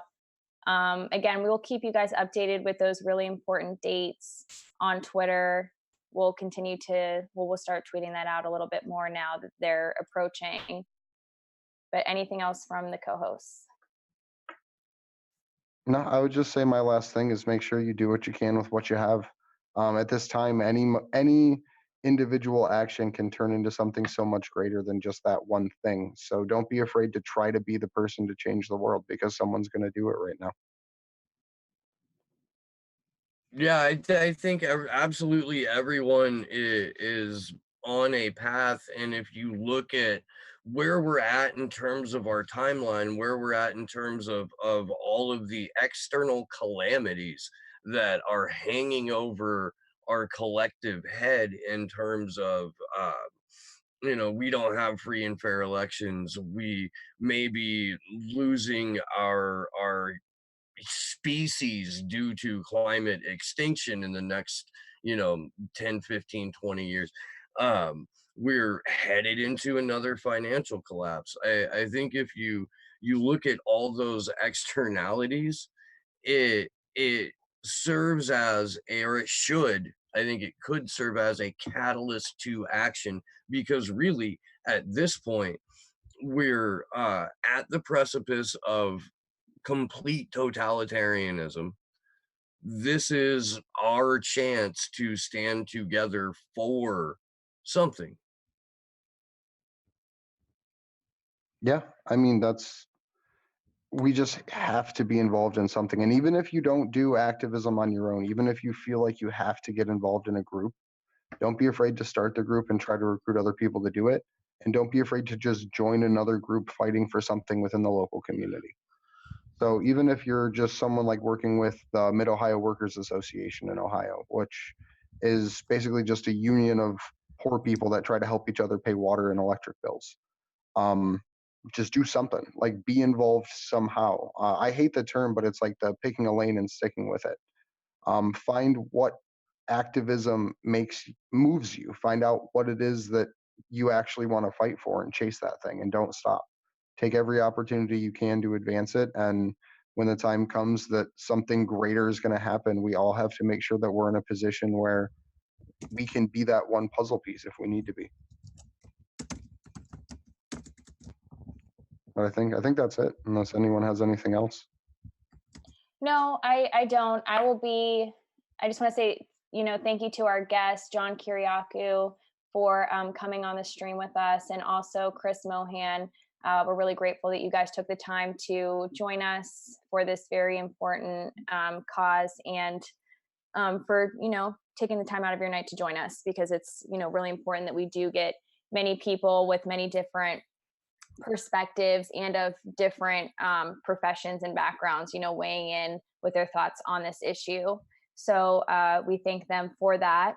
I will be on I hope I'm pronouncing this correctly, the Plevis Project, talking about these vigils, talking about Julian Assange and WikiLeaks this Friday at 1 p.m. Eastern Standard Time. That's US time. So I will be on that. Actually, you know what? I don't know if it's live. It may not be live. So it's not live. Okay, it's not. Never mind. Yeah. Okay. Yeah. So before we do close out, we do have a song that we want to play for you guys. This is from the event that was held on Monday in the UK with Pink Floyd's Roger Waters. Oh, and before we do that, real quick, you can find me at Slow News Day Show on Twitter. If you don't know me, my name is Steve Boykin, and I host a show called Slow News Day. You can find that on YouTube, youtube.com/Slow News Day Podcast. And if you enjoy the content there and would like to support the show, you can go to patreon.com/Slow News Day. And I'm Christy Doff. You can find me on Twitter at ChristyMKD84. And please follow over at Unity4J. And if you are having a local free Assange or free Chelsea Manning event, please let us know and we can help you promote that on Twitter. A lot of people have been using the hashtag free Assange rally as well. And I just want to give a quick shout out to everybody who's been sending me messages of love and support this past week. I really appreciate them, and I haven't gotten a chance to reply to all of them, but I sure will. And I really appreciate everybody for their thoughts right now. Thank you. And you can find me, Andrew, at Andrew Zigman on Twitter. I'm also on Facebook. I think it's like facebook.com/DrewZigman.33 or something. I don't know. But yeah. And I'm Taylor Hudak, and you can find me on Twitter at TaylorM_Hudak. I tweet quite a bit, and also follow ActionForAssange at action_4Assange. And you could also go to our website, action4assange.com. And now we still need to get our website fixed, by the way. Yeah, we do need to get our website fixed. You can look at certain articles, but as far as the homepage, for some reason that's not working. We are going to figure that out. We have been trying to, see what the issue is there. But like I said, you can't look at the specific articles that are posted. But now we will finally get to that song. Thank you guys so much for tuning in and watching us. Make sure that you retweet on Twitter and that you also like and subscribe. Thank you guys.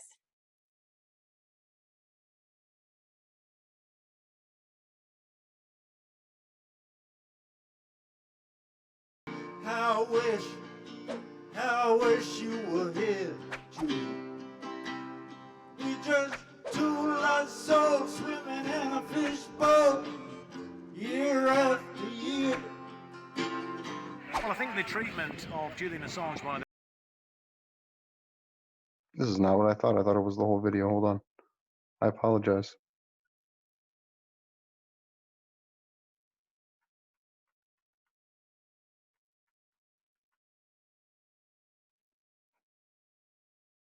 There we go.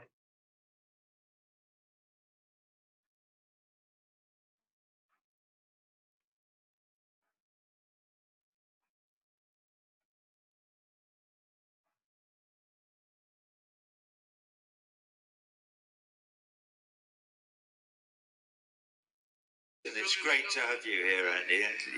Thank you. You're a lovely man and a great friend. All right, here we go. Can you hear him now? Can you hear his... All right.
So you think you can tell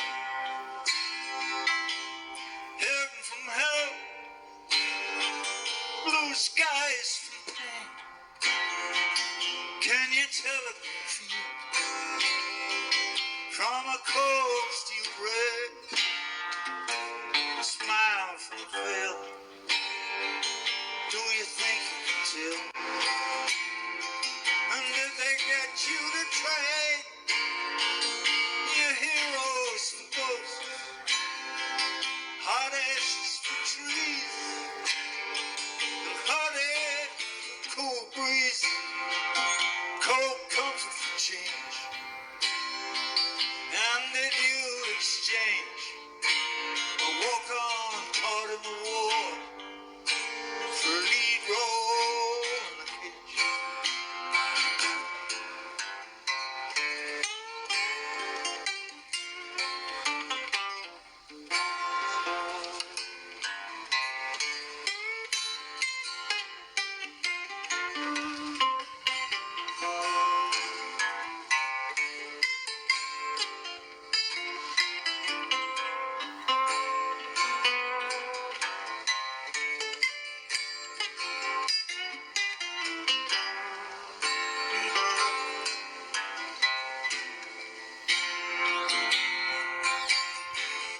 How I wish you were here, Julie.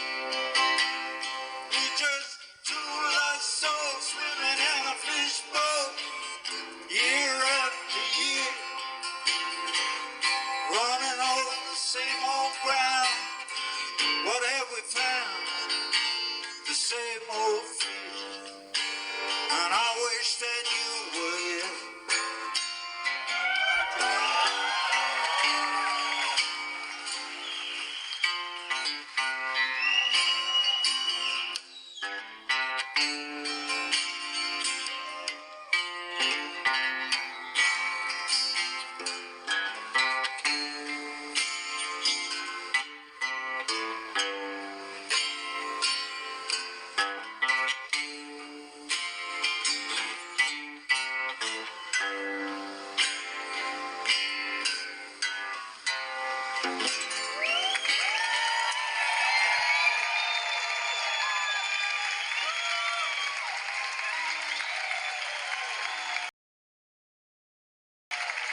Thank you so much. Julian Assange, we are with you. Free Julian Assange!